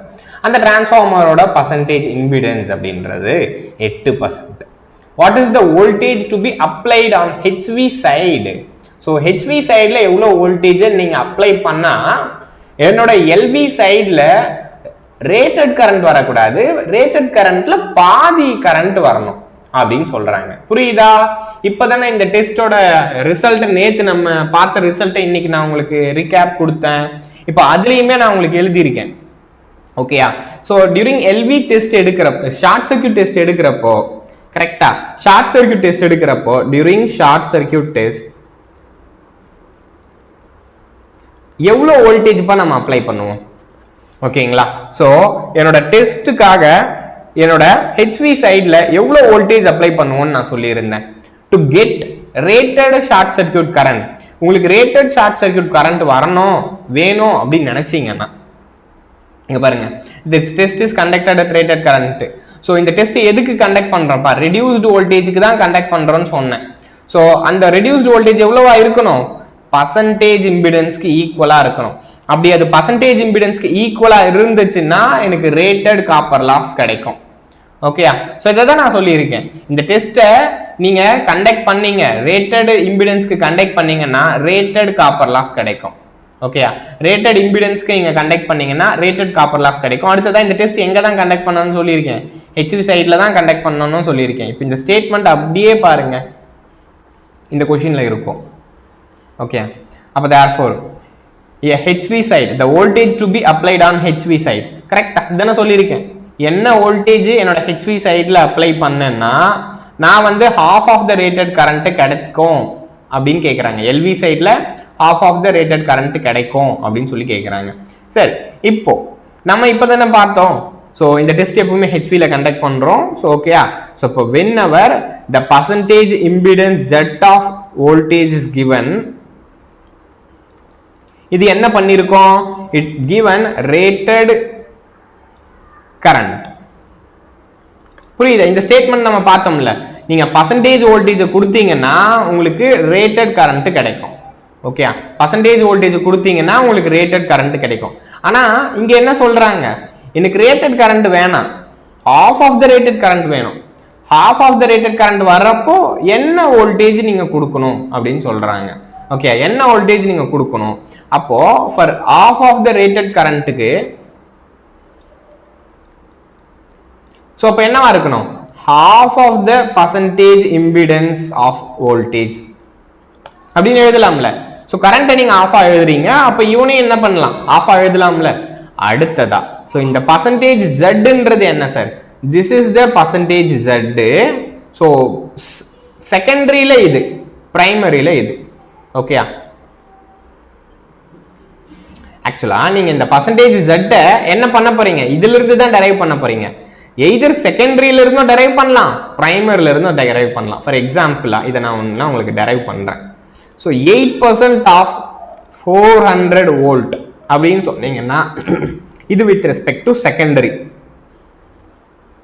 Okay, அதே 8% of 4000 volt அப்படின்னு சொல்றீங்கன்னா இது with respect to primary. So இந்த இடத்துல primary is with respect to high voltage side, secondary is with respect to low voltage side. இந்த கிவன் கொஸ்டின்ல இங்க என்ன கேட்குறாங்க, ஹெச்வில தானே கேட்குறாங்க பாருங்க. ஸோ வித் ரெஸ்பெக்ட் டு ஹெச்வில தான் நீங்க வோல்டேஜ் அப்ளையே பண்ண போறீங்க. அப்போ ஹெச்வில தான் கண்டே பிடிக்கணும். ஓகே, எல்வி தான் ஷார்ட் ஆயிருக்கு. இந்த டெஸ்ட் ஞாபகம் மறந்துட்டீங்களா, இந்த டெஸ்ட்டை பொறுத்த வரைக்கும் நம்மளோட எல்வி இஸ் ஷார்ட்டட்.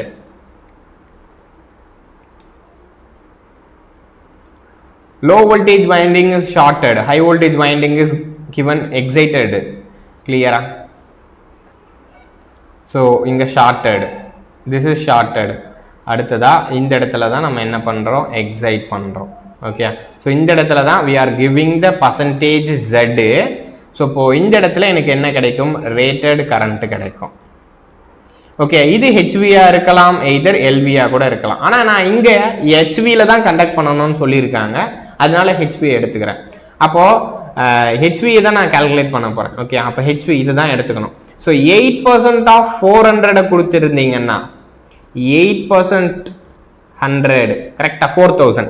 8% ஆஃப் 4000 இது 8% பா, 8/100னா 8%. அப்போ இன்டூ 4000 ஜஸ்ட் மல்டிப்ளை பண்ணுங்களேன். அப்போ என்ன வரும், 4×8 = 32.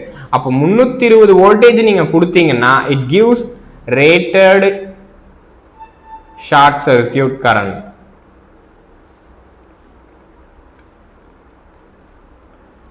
On LV. ஸோ இங்க எனக்கு என்ன கேட்குறாங்க, ரேட்டட் ஷார்ட் சர்க்யூட் கரண்டா கேட்டிருக்காங்க, half of the rated current கேட்குறாங்க. அப்போ half of the rated current வேணும்னா எஸ். ஸோ அப்போ 1/2 ஆஃப் 320. அப்போ 1/2 ஆஃப் 320 வோல்டேஜ் எனக்கு என்ன கொடுக்கும், half of the rated SC current. அப்போ ஆன்சர் என்னப்பா, 120 × 320 which is 160 வோல்ட். 16×2 32. ஓகே, அவ்வளோதான் ஆன்சர். நீங்கள் 160 வோல்ட்டை கொடுத்துருந்தீங்கன்னா 160 வோல்ட்டை கொடுத்துருந்தீங்கன்னா ஹை வோல்டேஜ் சைடில் 160 வோல்டேஜ் நீங்கள் கொடுத்துருந்தீங்கன்னா ஸோ உங்களோட ரேட்டட் ஷார்ட் சர்க்யூட் கரண்ட்ல பாதி கரண்ட் போயிருக்கும். எனக்கு ஷார்ட் சர்க்யூட் ரேட்டட் கரண்ட் வேணாம், ரேட்டட்ல பாதி தான் வேணும். அப்போ ரேட்டட் வேணும்னா 320 வோல்டேஜ் நீங்கள் கொடுத்துருக்கணும் ஹெச்விக்கு. ஸோ அதில் பாதி வேணுன்றதுனால 160 வோல்டேஜை கொடுக்குறீங்க. அவ்வளோதானப்பா, புரியுது இல்லை? ஸோ இப்போ இந்த கொஸ்டின் புரியும்னு நினைக்கிறேன். அடுத்ததா நெக்ஸ்ட் கொஸ்டின் போகலாமா? அப்போ அடுத்ததா நெக்ஸ்ட் கொஸ்டின். எதுனா டவுட் இருந்துச்சுன்னா சொல்லுங்கப்பா. ஓகே, ஷார்ட் சர்க்யூட் டெஸ்ட்டு இது ஈஸியாக இந்த மாதிரி கூட நம்மளால கொஸ்டின்ஸ் கேட்டால் அட்டன் பண்ண முடியும்ல. ஏன்னா இந்த திங்ஸ் எல்லாம் நீங்கள் பார்த்தது தான். ஸோ புதுசாக எதையுமே நம்ம பார்க்கல. ஆல்ரெடி கிளாஸில் பார்த்த திங்ஸை யூஸ் பண்ணி இந்த மாதிரியான கொஷின்ஸையும் என்னால் அப்ரோச் பண்ண முடியும் அப்படின்னு நான் சொல்கிறேன். ஓகே, அடுத்த டெஸ்ட், அடுத்த கொஷின்.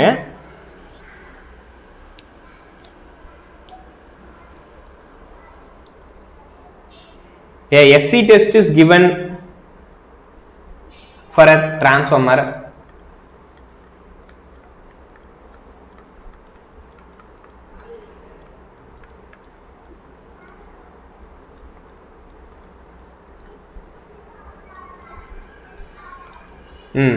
ஓகேங்களா. so the voltage applied is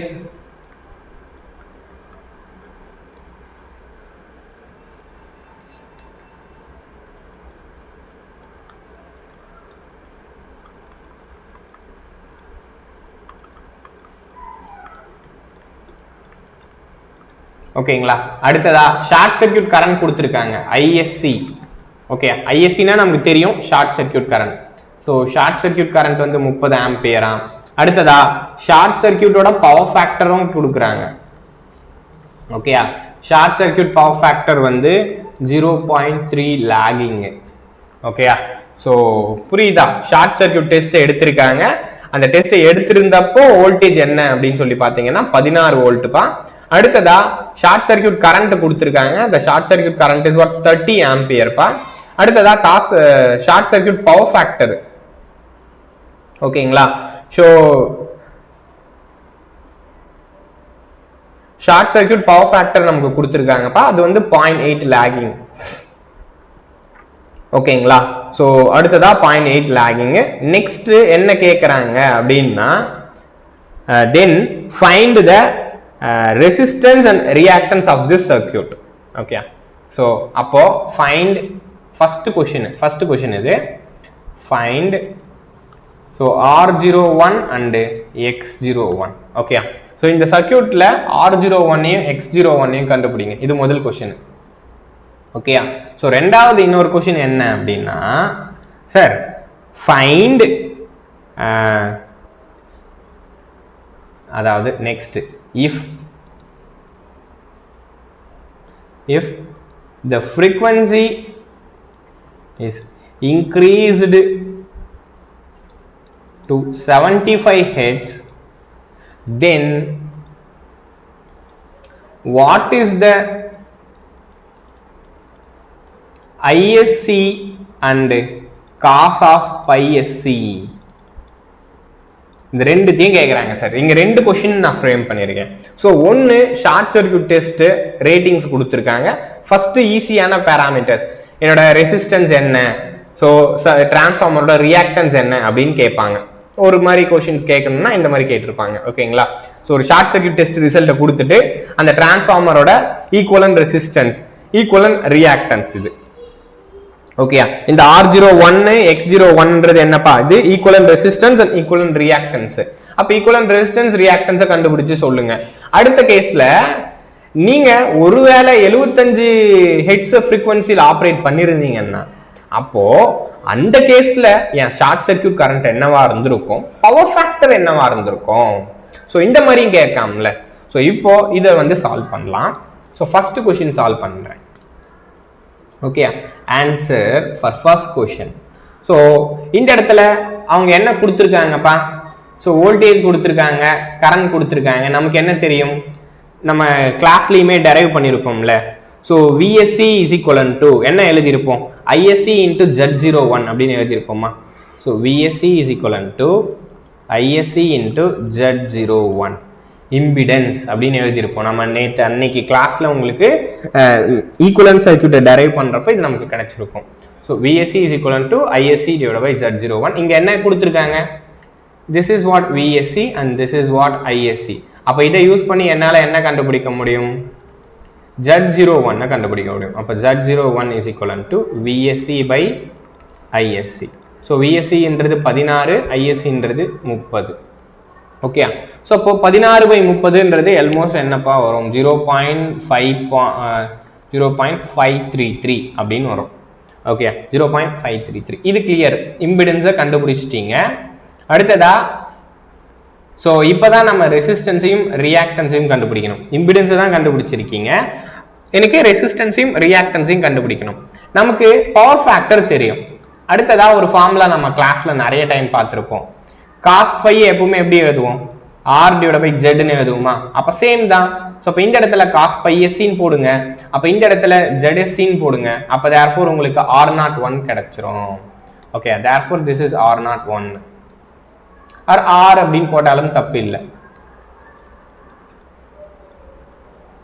அப்போ ஃப்ரம் திஸ் R01 எப்படி எழுதலாம்? ZSC into cos of pi sc. Okay, அப்போ R01 என்ன? ZSC வந்து 0.533, cos பவர் ஃபேக்டர் என்ன? 0.3, 3 5 15, அப்போ 0.16ன்னு வரும். Okay, 0.16 ohms resistance. அந்த ஆன்சர் ஆஃப் ரெசிஸ்டன்ஸ்க்கு வந்து ஆன்சர் வந்து 0.16 ohm. ஓகே, ஈஸி தானே? இந்த மாதிரி உங்களுக்கு கொஸ்டின் கேட்டால் ஆன்சர் பண்ணலாம்ல. அப்போ resistance of the transformer with respect to primary, இது டோட்டல் ரெசிஸ்டன்ஸ் தான். R01 அப்படின்னாலே டோட்டல் ரெசிஸ்டன்ஸ் தான். ஓகே, ஸோ இது என்ன? Resistance of transformer with respect to primary. Okay, பிரைமரிக்கு நீங்கள் ரெசிஸ்டன்ஸை கண்டுபிடிச்சிருக்கீங்க வித் ரெஸ்பெக்ட் டு. ஓகே, அடுத்ததா என்ன கேட்குறாங்க? தே நீட் ரியாக்டன்ஸ் ஆல்சோனா. ஸோ ரியாக்டன்ஸ் எப்படி எழுதலாம்? X01 is equivalent to square root of Z01 whole square minus R01 whole square. Z01 தெரியும், that is 0.533 whole square minus 0.16 whole square. அப்போ ஃபர்தராக இதை நீங்கள் கால்குலேட் பண்ணால் நமக்கு என்ன கிடைக்கும்? 0.762 ohms அப்படின்னு கிடைக்கும். சார் உங்களுக்கு எக்ஸாமில் கேட்குறப்போ கொஞ்சம் பொதுவாக ஈஸியாக மல்டிப்ளை பண்ணுற மாதிரி கேட்பாங்க. அப்படி இல்லைனாலும் ஆப்ஷனை நீங்கள் பார்த்தீங்கன்னா மோர் ஆர் லெஸ் ஆன்சரை கண்டுபிடிக்கிற மாதிரி தான் இருக்கும். ஓகே, அப்போ ஃபர்ஸ்ட் கொஷினோட answer was derived. Find out. நம்ம ஃபர்ஸ்ட் கொஷினுக்கு ஆன்சர் ஃபவுண்ட் பண்ணிட்டோமாப்பா? இதில் எதுவும் டவுட் இல்லைல்ல உங்களுக்கு? ஃபர்ஸ்ட் கொஷினோட ஆன்சர் கிளியர் தானே? ஸோ இதில் எந்த டவுட்டும் இல்லைல்ல. அடுத்ததா அப்போ ரெண்டாவது கொஷினுக்கு ஆன்சர் ட்ரை பண்ணுவோம். ஃபர்ஸ்ட் கொஷின் கிளியர்னா ரெண்டாவது கொஷின் போகலாம். ஸோ இப்போ என்ன சொல்கிறாங்க? All the statements are same except the frequency. All are same, all the parameters.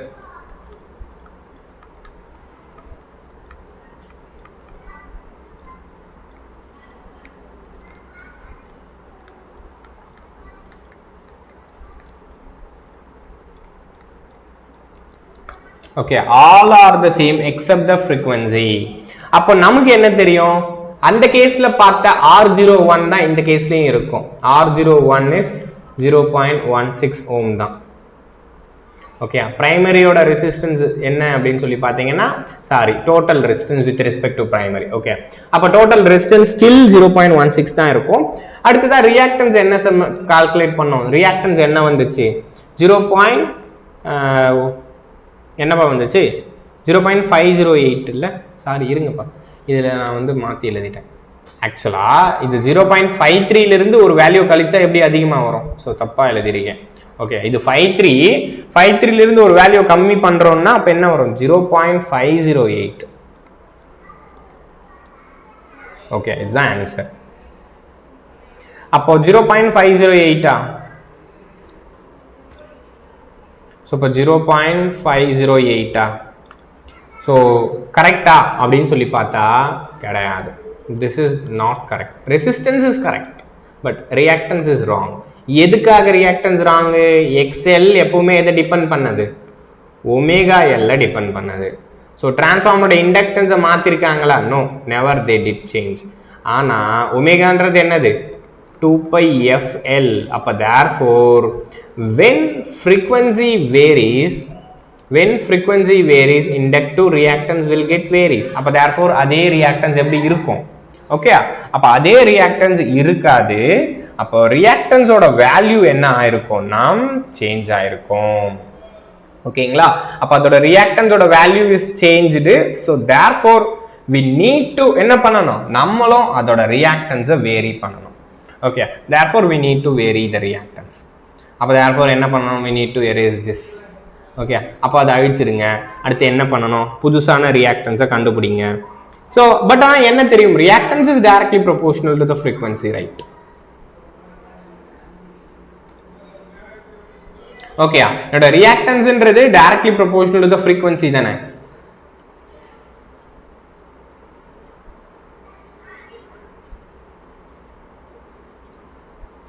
Okay, so அப்போ என்னோட XL is directly proportional to the frequency. அப்போ என்ன சொல்லலாம், ஸோ அப்போ XL1 is equivalent to F1, XL2 is equivalent to F2 அப்படின்னு எழுதலாம்ல. எனக்கு என்ன வேணும், XL2 வேணும், ஏன்னா XL1 எனக்கு தெரியும். இப்போ XL2 வேணும், XL2 வேணும்னா அப்போ எப்படி எழுதலாம், F2 divide by F1 into XL1, that's it.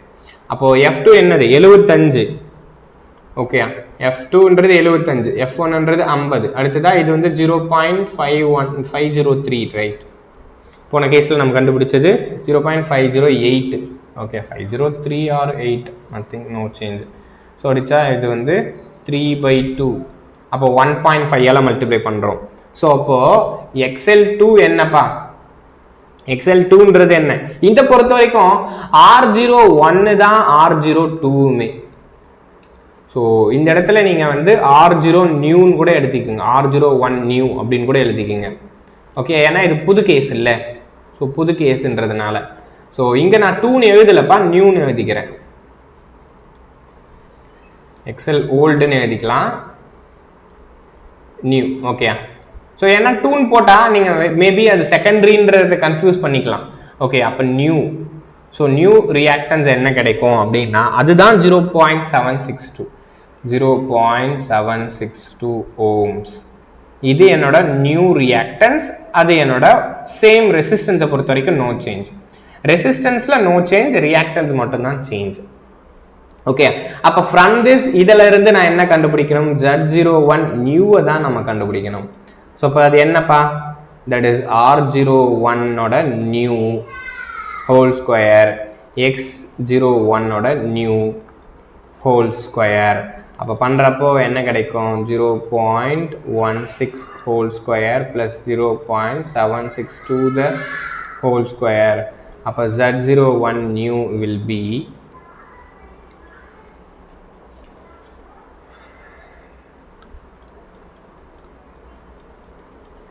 So என்ன கிடைக்கும்னா 0.779 ஓம்ஸ், ஓகே. அவ்வளோதான் சார். இப்போ ரியாக்டன்ஸ் தெரிஞ்சிச்சு. இப்போ இந்த ரெண்டாவது கொஸ்டினுக்கு வாங்க. ரெண்டாவது கொஸ்டின் என்ன கேட்குறாங்க, short circuit current and short circuit power factor. இப்போ தானே பார்த்தோம், ஷார்ட் சர்க்யூட் கரண்ட் வேணும்னா short circuit voltage versus short circuit impedance. So நமக்கு என்ன தெரியும், மற்ற பேராமீட்டர்ஸ் எல்லாமே சேம் தான் சார். அதே 16 வோல்ட் தான் இங்கேயுமே, 16 வோல்ட் 50 ஹெர்ட்ஸ் தான். ஸோ எனக்கு என்ன தெரியும், we know VSC is 16 volt. அப்போ therefore VSC is equivalent to ISC by ZSC. So இதுதான் ZSC, இதுதான் ஷார்ட் சர்க்யூட் இம்பிடன்ஸ் அடுத்த கேஸில்.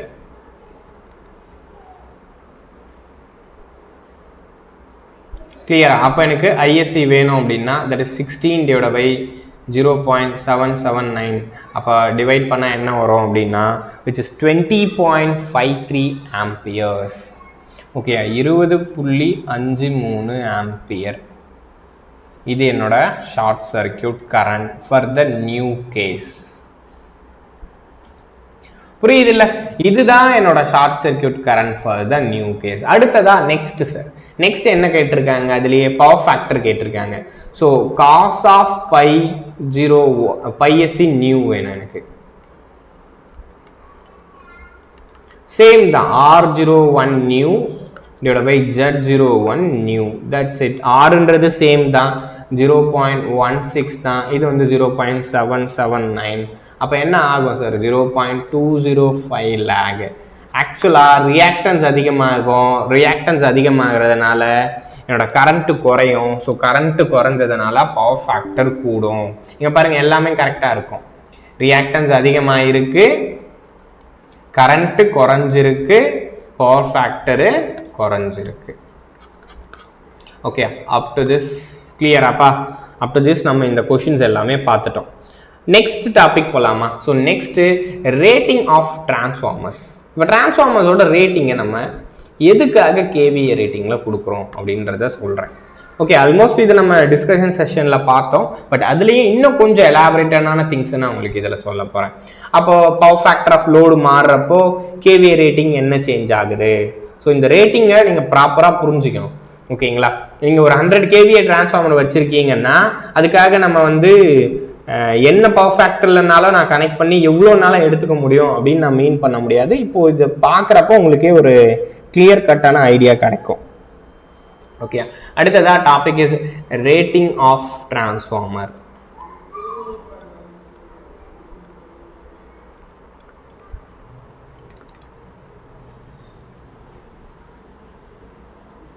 இன்டர்வியூ போஸ்ட் பிஇ ட்ரிபிள் எலிஜிபிளா? ஆமாப்பா, எலிஜிபிள். போஸ்டிங் நமக்கு விட்டாங்கன்னா எலிஜிபிள். ஓகேங்களா? ஸோ நமக்கு வந்து இன்டர்வியூ போஸ்ட்டுன்னா ஃபியூ போஸ்ட் தான் இருக்கும். டைரக்டாக எலக்ட்ரிக்கலுக்கு இருக்காது. டைரக்டாக எலக்ட்ரிக்கலுக்கு இருக்கும், பட் ரொம்ப கம்மியான வேக்கன்சிஸ் தான் இருக்கும். எலிஜிபிலிட்டிஸ் கிடைக்கும். ஓகேங்களா? ஸோ அந்த சில போஸ்டெல்லாம் நமக்கு வரும். ஓகே, ஸோ அது வந்து இப்போ நிறைய பிஎஸ்யூஸ் வந்துருச்சு தமிழ்நாட்டில். ஸோ அதனால எப்போனாலும் வரும். ஓகேங்களா? ஸோ நீங்கள் வந்து சிலபஸ் படி பார்த்தீங்கன்னா சேம் தான். ஸோ அது எல்லாத்தையும் நீங்கள் யூட்டிலைஸ் பண்ணிக்க முடியும். ஓகே, அடுத்ததான் ரேட்டிங் ஆஃப் டிரான்ஸ்ஃபார்மர்ஸை நம்ம பார்க்கலாம். ஸோ நம்ம ஆல்ரெடி பார்த்தோம், எப்பவுமே rating of the transformer is designed with KVA. Okay, first இதை எழுதிக்கலாம். Rating of transformer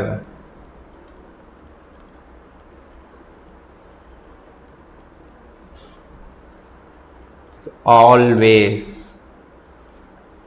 given in kVA or VA rating. Okay, so VA ரேட்டிங்ல இல்லைன்னா KVA ரேட்டிங்ல தான் கொடுப்பாங்க. ரீசன் எதுக்காக?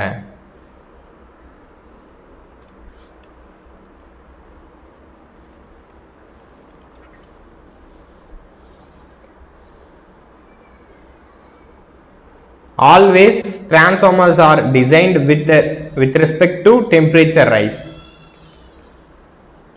Design is with respect to temperature rise. Design of transformer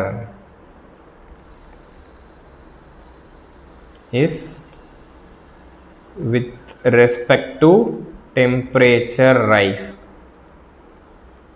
என்னோட design of டிரான்ஸ்ஃபார்மரை நம்மளோட temperature ரைஸஸை வச்சு தான் சொல்லுவோம். ஸோ அதனால ஓகேயா?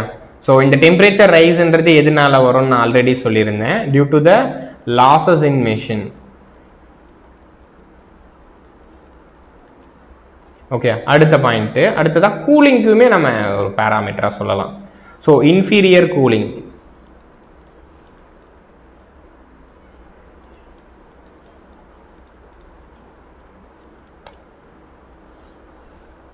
ஓகேயா? ஸோ இந்த ரெண்டு பேராமீட்டர் நம்ம காமன் ஸ்டேட்மெண்ட்டாக சொல்லலாம். அதாவது நெக்ஸ்ட் நான் உங்களுக்கு அடுத்ததாக டிஸ்கஷன்லையுமே எலாபரேட்டாக உங்களுக்கு சொல்லியிருப்பேன். ரைட்? ஸோ அதில் நம்ம என்ன பார்த்துருப்போம்? சரி, எப்பவுமே டிரான்ஸ்ஃபார்மரோட லாசஸை பொறுத்து தான் நம்ம ரேட்டிங்கை சொல்கிறோம். கரெக்டாக? இப்போ தானே பார்த்தோம், லாசஸ்னா ரேட்டிங்கை பொறுத்து, ரேட்டிங்னா லாசஸை பொறுத்தது. ஸோ இந்த இடத்துல ரெண்டு லாஸ் இருக்குது. One is core loss. Core loss எப்பவுமே வி ரேட்டிங்கை பொறுத்தது. நெக்ஸ்ட் காப்பர் லாஸ், அது ஐ ரேட்டிங்கை பொறுத்தது. அப்போ தேர்ஃபோர் என்னோட லாசஸ் வோல்டேஜையும் கரண்ட்டையும் பொறுத்து இருக்கிறனால தான் என்னோட ரேட்டிங்குமே கேவிஏல இருக்குது.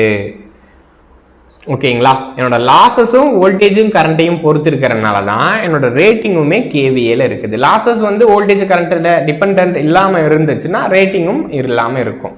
ஓகே, அடுத்ததா பவர் ஃபேக்டரை பொறுத்த வரைக்கும் நம்ம வந்து எப்படி அதை ஹேண்டில் பண்றது? இந்த இடத்துல ரேட்டிங்க்கும் பவர் ஃபேக்டருக்கும் இருக்கா அப்படின்னு சொல்லி பார்த்தா கிடையாது. ஓகே, கேவிஏ ரேட்டிங்ன்றது சேம் தான். ஆனா என்னோட லோடிங்கை பொறுத்த வரைக்கும் loading is depends on the power factor. Okay, so kVA rating does not affected with power factor.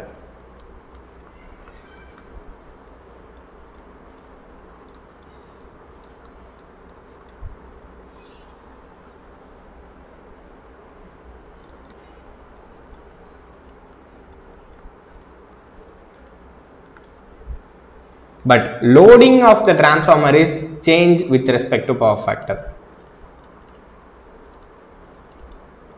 நீங்கள் டிரான்ஸ்ஃபார்மர்லேருந்து எடுக்க போகிற active and reactive power factor பொறுத்தது தான். ஆனால் டிரான்ஸ்ஃபார்மரில் இருக்கிற டோட்டல் பவர்ன்றது பவர் ஃபேக்டருக்கும் சம்மந்தம் கிடையாது தான்.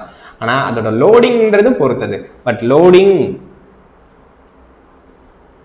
Of transformer is with respect to power factor. Okay, லோடிங்கை பொறுத்த வரைக்கும் பவர் ஃபேக்டர் பொறுத்தது தான். சரி, இப்போ இது எக்ஸாம்பிளில் நான் உங்களுக்கு டெரைவ் பண்ணி காமிக்கிறேன். ஓகே, இப்போ என் கிட்ட 100 kVA டிரான்ஸ்ஃபார்மர் இருக்குப்பா. ஏன்னா இப்போ தான் பார்த்தோம் டிரான்ஸ்ஃபார்மரை கேவிஏல தான் சொல்லணும்னு சொல்லிட்டேன். ரேட்டிங் இஸ் ஆல்வேஸ் இந்த கேவிஏ. ஓகே, அப்போ 100 kVA உள்ள ஒரு டிரான்ஸ்ஃபார்மர் இருக்கு என்கிட்ட. இப்போ இந்த டிரான்ஸ்ஃபார்மரில் நான் ஒரு யூனிட்டி பவர் ஃபேக்டர் லோட கனெக்ட் பண்ணேன். Okay, if the transformer is இந்த point, if it is connected with UPF load. Okay, அதாவது நீங்க யூனிட்டி பவர் ஃபேக்டர் லோட கனெக்ட் பண்றீங்க. அப்ப therefore the active power drawn, இந்த கேஸ்ல நான் active power drawn சொல்றேன். active power drawn அப்ப என்னப்பா, VI cos phi தானே ஆக்டிவ் பவர், P தானே ஆக்டிவ் பவர். ஆக்டிவ் பவர்னா P தானேப்பா, ஆக்டிவ் பவர்னா that is P. Pன்றது VI cos phi. ஸோ நமக்கு என்ன தெரியும், VI தான் இது. ஸோ இந்த 10 kVA அப்படின்றது என்னன்னா VI. அப்போ ஸோ 10K into 1, அப்போ therefore என்ன கிடைக்குது, 10 kilowatt கிடைக்கும். ஓகே, ஆக்டிவ் பவர் ட்ரான் வந்து 10 kilowatt. ஓகே, எனக்கு அதிகமான ஆக்டிவ் பவரை கொடுக்குது. கிளியரா? அப்போ நீங்க வந்து யூனிட்டி பவர் ஃபேக்டரை கனெக்ட் பண்றப்ப டிரான்ஸ்ஃபார்மர் ஃபுல்லாவே ஆக்டிவ் பவரை கொடுக்குது. அதுவே if it is connected with 0.8 lagging power factor,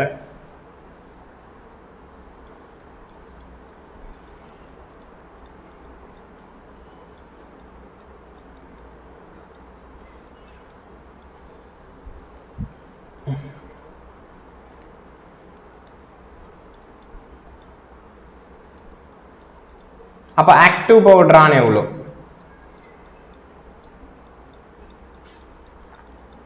VI cos phi. So இப்போ 100K into 0.8, that is 80 kilowatts குறைஞ்சிடுது. அப்ப பாருங்க சார், நீங்க பவர் ஃபேக்டரை குறைக்க ஆக்டிவ் பவர், அந்த டிரான்ஸ்ஃபார்மர் சப்ளை பண்ற ஆக்டிவ் பவரே குறைஞ்சிரும். ஓகேயா? ஸோ இப்போ நீங்க பவர் ஃபேக்டர் குறைச்சிங்கன்னா அந்த டிரான்ஸ்ஃபார்மரால சப்ளை பண்ணக்கூடிய ஆக்டிவ் பவர் அப்படின்றது என்ன ஆகும், குறைய ஆரம்பிச்சிடும். சரி, அப்போ இன்னும் குறைச்சிங்கன்னா, சி எக்ஸாம்பிள் அப்போ 60 watts 0.6 குறைக்கிறீங்க, இல்லை 0.2 ஆக்குறீங்க, ஸோ 0.1 ஆக்குறீங்க அப்படின்னா என்ன நடக்கும், நீங்க ஆக்டிவ் பவரை டிரான்ஸ்ஃபார்மர்ல கொடுக்குறீங்க பாத்தீங்களா, அது குறையுது. அப்ப ஆக்டிவ் பவர் குறையுதுன்னு வச்சுக்கோங்களேன், டிரான்ஸ்ஃபார்மரோட ரீடிங் எதில் எடுக்கிறோம், நம்ம வாட்ஸ் தானே, கரெக்டா? ஸோ ரீடிங்கை நம்ம யூனிட்ஸ்ல தானே சொல்றோம். ரீடிங்கை யூனிட்ஸ்ல சொல்றோம்னா என்ன அர்த்தம், கிலோ வாட்ல இருக்கு. ஓகே, அப்ப ரீடிங் எல்லாமே நீங்க வாட்ல எடுக்கிறீங்க. ஓகே, அப்ப எல்லாமே ரீடிங்ல தான் வாட்ல எடுக்கிறீங்க. அப்ப டிரான்ஸ்ஃபார்மர்ல நீங்க பவர் ஃபேக்டர் குறைக்க என்னோட வாட் காம்பனன்ட் குறைஞ்சிருது, ஆக்டிவ் காம்பனன்ட் குறைஞ்சிருது. அப்ப எல்லாரோட ரீடிங்கும் கம்மியா தான் வரும். கரெக்டா? என்னோட எல்லா மீட்டர்ஸோட ரீடிங்கும் கம்மியா தான் வரும். ஆனா 100 kVA பவர் லாஸ் ஆயிருச்சு. 100 kVA நான் வந்து உங்களுக்கு கொடுத்துட்டேன். ஆனா நீங்க எல்லாருமே ரொம்ப கம்மியான லேகிங் பவர் ஃபேக்டர்ல எடுத்ததுனால ஆக்டிவ் பவரை ரொம்ப கம்மியா கணக்கு காமிக்கிறீங்க. ஓகேயா? ஸோ ஆக்டிவ் பவரை ரொம்ப கம்மியா காமிக்கிறீங்க. என்னால இந்த ரியாக்டிவ் பவரை இந்த மீட்டர்ஸை வச்சு மெஷர் பண்ண முடியாது. நான் வந்து ஃபிக்ஸ்டு ரியாக்டிவ் பவர்னு தான் எடுத்துக்குவேன் காமனா. ஓகே, நான் வந்து ஒரு ஃபிக்ஸ்டு ரியாக்டிவ் பவரை தான் எடுத்து வச்சிருந்திருப்பேன். ஆனால் நீங்கள் அதிகமான ரியாக்டிவ் பவரை எடுத்திருக்கீங்க, ஆனால் ஆக்டிவ் பவரை கம்மியாக தான் எடுத்திருக்கீங்க. அதனால ரீடிங் ரொம்ப கம்மியாக தான் வந்திருக்கு. ஸோ இப்போ யாருக்கு நஷ்டம்? கண்டிப்பாக என்னோட சப்ளையருக்கு தானே நஷ்டம், இபிவிக்கு தான் நஷ்டம். அதனால தான் எப்பவுமே நம்ம இபி போர்டில், ஸோ நீங்கள் புவர் பவர் ஃபேக்டரில் யூஸ் பண்ணீங்கன்னா பெனாலிட்டி போடுவாங்க. உங்களோட பவர் ஃபேக்டர் வந்து புவராக மாறுதுன்னா கண்டிப்பாக பெனாலிட்டி இருக்கும். ஏன்னா ஆக்சுவல் கேவிஏவை நீங்கள் நிறைய ரியாக்டிவ் பவராக எடுத்துக்கிறீங்க. அப்போ ஆக்டிவ் பவர்ஸ் குறைஞ்சதுனால ரீடிங் ரொம்ப கம்மியாக தான் வருது. டெஃபினட்டாக it's will losses the EB supplier board. கரெக்டா? அப்போ therefore இந்த ஸ்டேட்மெண்ட்டை நான் உங்களுக்கு காமிக்கிறேன். இப்போ அடுத்ததா ஒருவேளை 100 kVA with 0.8 lagging power factor,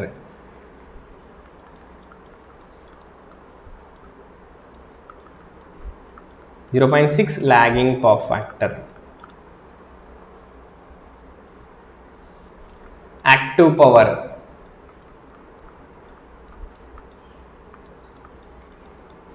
(60 kilowatt) குறைஞ்சிருக்கு. ஓகே, அப்போ நீங்க எவ்வளோக்கு எவ்வளோ பவர் ஃபேக்டர் கம்மி பண்றீங்களோ என்னோட active power supplied by the transformer, என்னோட டிரான்ஸ்ஃபார்மரால சப்ளை பண்ணப்பட்ட ஆக்டிவ் பவர் அப்படின்றது என்ன ஆயிடும் அப்படின்னா ரெடியூஸ் ஆயிடும். ஓகே, ஸோ அதனால எப்பவுமே நம்ம லோவர் பவர் ஃபேக்டர்ல ஆப்ரேட் பண்ண எப்பவுமே எந்த எலக்ட்ரிசிட்டி போர்டும் அலோவ் பண்ணாது. ஓகே, ஸோ ஏன்னா நீங்கள் ரியாக்டிவ் பவர் அதிகமாக எடுத்திருக்கீங்க. எக்ஸாம்பிள் அப்போ ரியாக்டிவ் பவர் எவ்வளோ எடுத்திருக்கீங்கன்னு கால்குலேட் பண்ணலாம்ல. அப்போ ரியாக்டிவ் பவர் கால்குலேஷன் நீங்கள் ஈஸியாக கால்குலேட் பண்ணலாம்ல. அப்போ இந்த கேஸில் ரியாக்டிவ் பவர் எவ்வளோ எடுத்திருக்கீங்க நீங்கள் எல்லா கேஸ்லையுமே கூட செக் பண்ணலாம்ப்பா. Reactive power drawn, that is Q VI sin phi. Okay, நம்ம இதே கேஸ் தான் போன கேஸ்லையும் போட்டிருப்போம். அப்போ காஸ் பை வந்து 0.6ன்னா sin phi என்ன அப்படின்னு சொல்லி கேட்பாங்க. So phi is equivalent to cos inverse of 0.6. அப்போ phi we will get, அந்த sin phi நீங்கள் இங்கே போட்டிங்கன்னா உங்களுக்கு இந்த இடத்துல சைனோட வேல்யூ தெரியும். ஜஸ்ட் ஒரு செகண்ட் நான் சொல்கிறேன். 0.8 cos phi வந்து 0.8 இருக்கிறப்போ, cos phi வந்து 0.8 இருக்கிறப்ப sin phi 0.6. அதுவே இப்போ cos phi வந்து 0.6. ஸோ இப்போ இதுக்கான sin phi யோட வேல்யூ என்ன?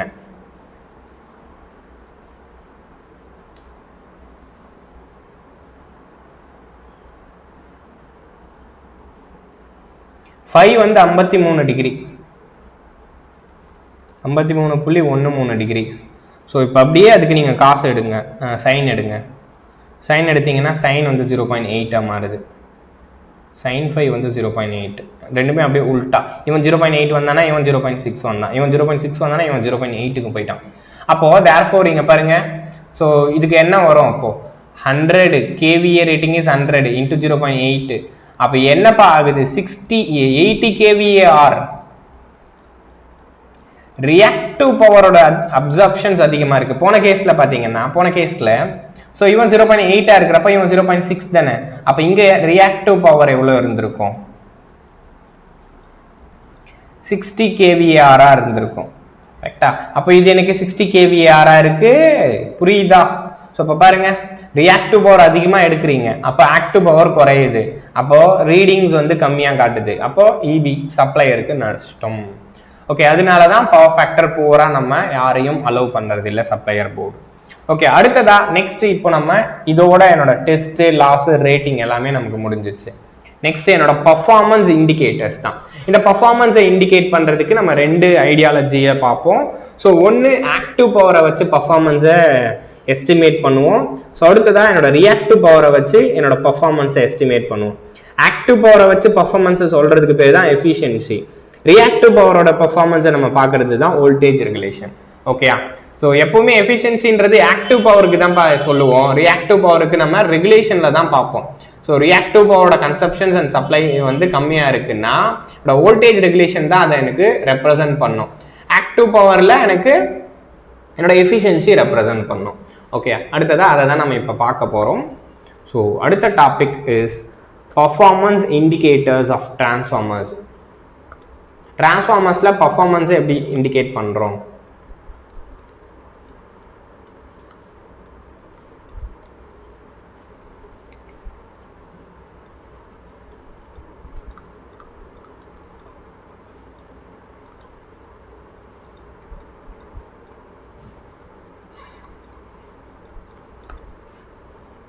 ஸோ ஒரு வழி with respect to active power, related with respect to active power.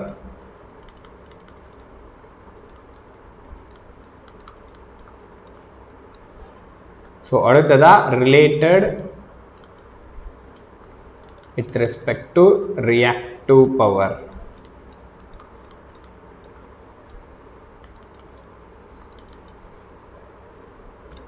So இதுதான் எஃபிஷியன்சி. ஸோ இந்த ஒரு மெத்தடு தான் எஃபிஷியன்சி. ஆக்டிவ் பவரோட ரெப்ரசன்டேஷன் நம்ம சொல்றது. ஸோ ரியாக்டிவ் பவரோட வித் ரெஸ்பெக்ட் டு பர்ஃபார்மன்ஸை சொல்றதுக்கு பேர் தான் வோல்டேஜ் ரெகுலேஷன்.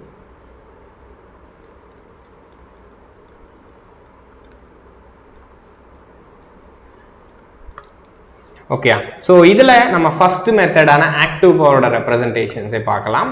ஸோ இதில் என்னோட ஃபர்ஸ்ட் தட் இஸ் எஃபிஷியன்சி.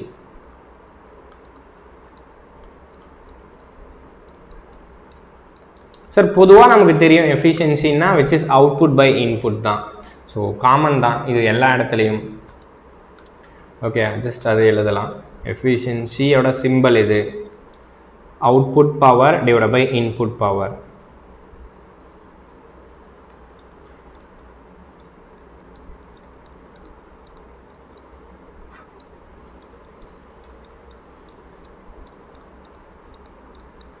அடுத்ததா அவுட்புட் பவர் எப்படி, இன்புட் பவர் எப்படி எழுதலாம்? அவுட்புட் பிளஸ் லாஸ்ன்னு எழுதலாம்.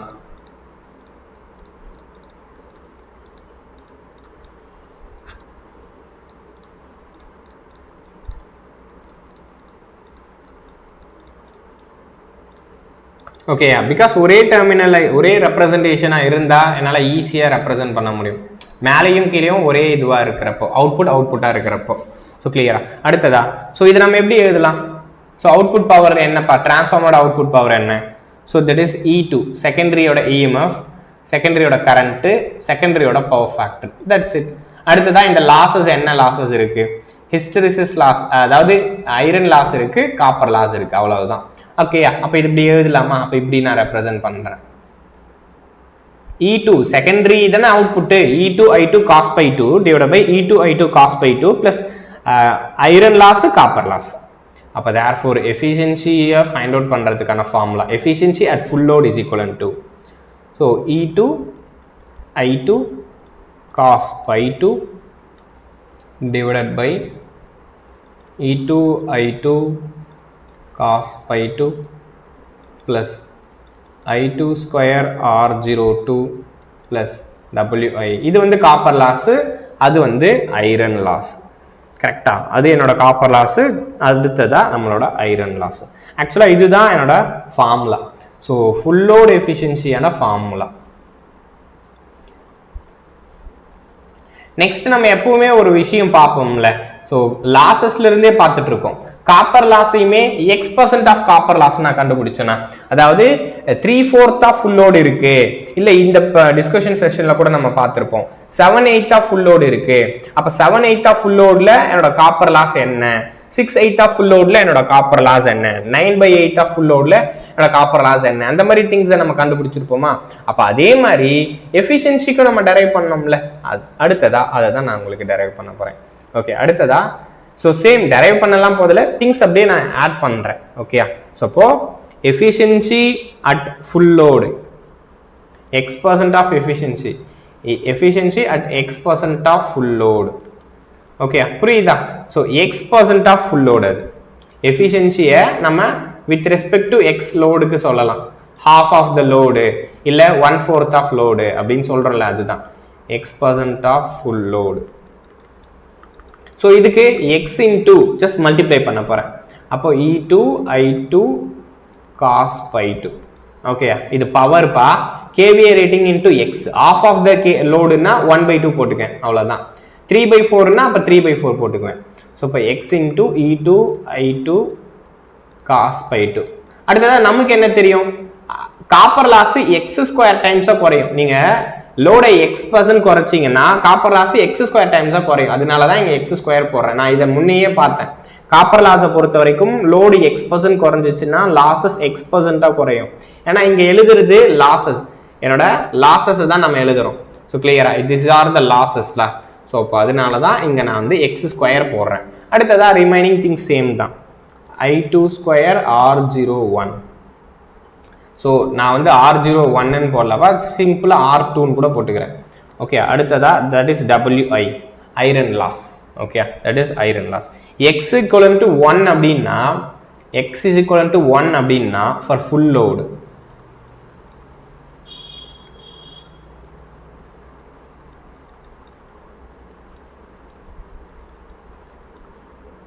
ஸோ அதுவே x is equivalent to 1/2னா for half flow.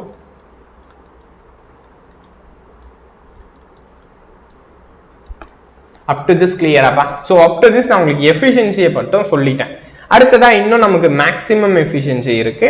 Maximum எஃபிஷியன்சியை நம்ம எப்படி கண்டுபிடிக்க போறோம், அடுத்ததா அது எப்போ நடக்குது அப்படின்றத பார்த்துட்டு அதுக்கப்புறமா அதே மாதிரி x% of maximum efficiency full லோடில் மேக்ஸிமம் எஃபிஷியன்சி எப்போ நடக்கும், அந்த மாதிரி திங்ஸ் எல்லாமே நம்ம ரிமைனிங் கிளாஸஸ்ல பார்த்துக்கலாம். ஓகே, அப்போ அடுத்ததா நாளைக்கு இதில் மேக்ஸிமம் எஃபிஷியன்சி இருக்கு, அடுத்ததா இதோட கிராஃப்ஸ் இருக்கு. நெக்ஸ்ட் அதே மாதிரி இதில் வோல்டேஜ் ரெகுலேஷன் இருக்குது, அதே மாதிரி மேக்ஸிமம் வோல்டேஜ் ரெகுலேஷன்ஸ் இருக்குது, அந்த திங்ஸ் அதுக்கான கிராஃப் இருக்குது.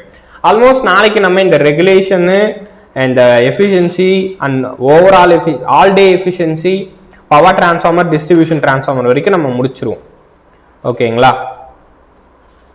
ஆல்மோஸ்ட் நம்ம நாளைக்கு இதை கம்ப்ளீட் பண்ணிடலாம். ஸோ அப்படி இல்லைன்னா அடுத்த ஒரு ஆஃப் ஆஃப் த கிளாஸஸில் ரெகுலேஷன்ஸ் முடிஞ்சிடும். ஓகே, ஸோ ஒன்ஸ் இது வரையும் முடிஞ்சிச்சுன்னா அவ்வளோதான்ப்பா, ஒரு 70% கம்ப்ளீட்டட். இப்போவே நம்ம 50% கிட்ட மேலே போயிட்டோம், 60% கிட்ட போயிட்டோம். ஸோ நாளைக்கு நம்ம முடிச்சுட்டா ஒரு 75% கம்ப்ளீட் ஆகிடும். அதுக்கப்புறம் ரிமைனிங் டிரான்ஸ்ஃபார்மரோட வைண்டிங் கனெக்ஷன் தான் இருக்குது. ஓகே, டிரான்ஸ்ஃபார்மரோட வைண்டிங் கனெக்ஷனும் பேரலல் ஆப்ரேஷனும் மட்டும்தான். ஓகே, டிரான்ஸ்ஃபார்மரோட வைண்டிங் கனெக்ஷன், பேரலல் ஆப்ரேஷன், அடுத்ததா என்னோட ஆட்டோ டிரான்ஸ்ஃபார்மர், அவ்வளோதான். ஓகே, ஆல்மோஸ்ட் இன்னும் நமக்கு ஒரு 5 கிளாஸ் அதிகபட்சமாக. ஓகே, 4லேருந்து 5 கிளாஸ், 5 கிளாஸ் அதிகமாக போதும். மேக்ஸிமமாக நம்ம ஃபுல்லாகவே கண்டென்ட் கவர் பண்ணி கொடுத்தா 5 கிளாஸ்வே போதும். ஓகேங்களாப்பா. ஸோ அப் டு திஸ் உங்களுக்கு ஏதாச்சும் டவுட் இருந்துச்சுன்னா ஸோ கண்டிப்பாக கமெண்ட் பண்ணுங்கப்பா. ஸோ உங்களுக்கான ஆன்சர்ஸை நான் வந்து பிங் பண்ணுறேன். ஓகே, அடுத்ததாக இந்த செஷன் உங்களுக்கு யூஸ்ஃபுல்லாக இருந்துச்சுன்னா கண்டிப்பாக லைக் பண்ணுங்கள். அண்ட் எக்ஸாமுக்கு ப்ரிப்பேர் பண்ணுற உங்கள் ஃப்ரெண்ட்ஸ்க்கு இதை ஷேர் பண்ணுங்கள். It may be useful for them ஆல்சோனா. ஸோ சேனலை சப்ஸ்கிரைப் பண்ணி வச்சுக்கோங்க ஃபார் மோர் கிளாஸஸ் அண்ட் டிஸ்கஷன்ஸில் நம்ம பார்ப்போம். ஸோ தேங்க்யூப்பா. ஓகேங்களா. ஸோ கண்டிப்பாக இந்த வீடியோ பிடிச்சிருந்துச்சுன்னா லைக் பண்ணி உங்கள் ஃப்ரெண்ட்ஸ்க்கு ஷேர் பண்ணுங்கள். ஓகேங்களா. ஸோ தேங்க்யூப்பா. நம்ம அடுத்த செஷனில் நம்ம மீட் பண்ணுவோம்.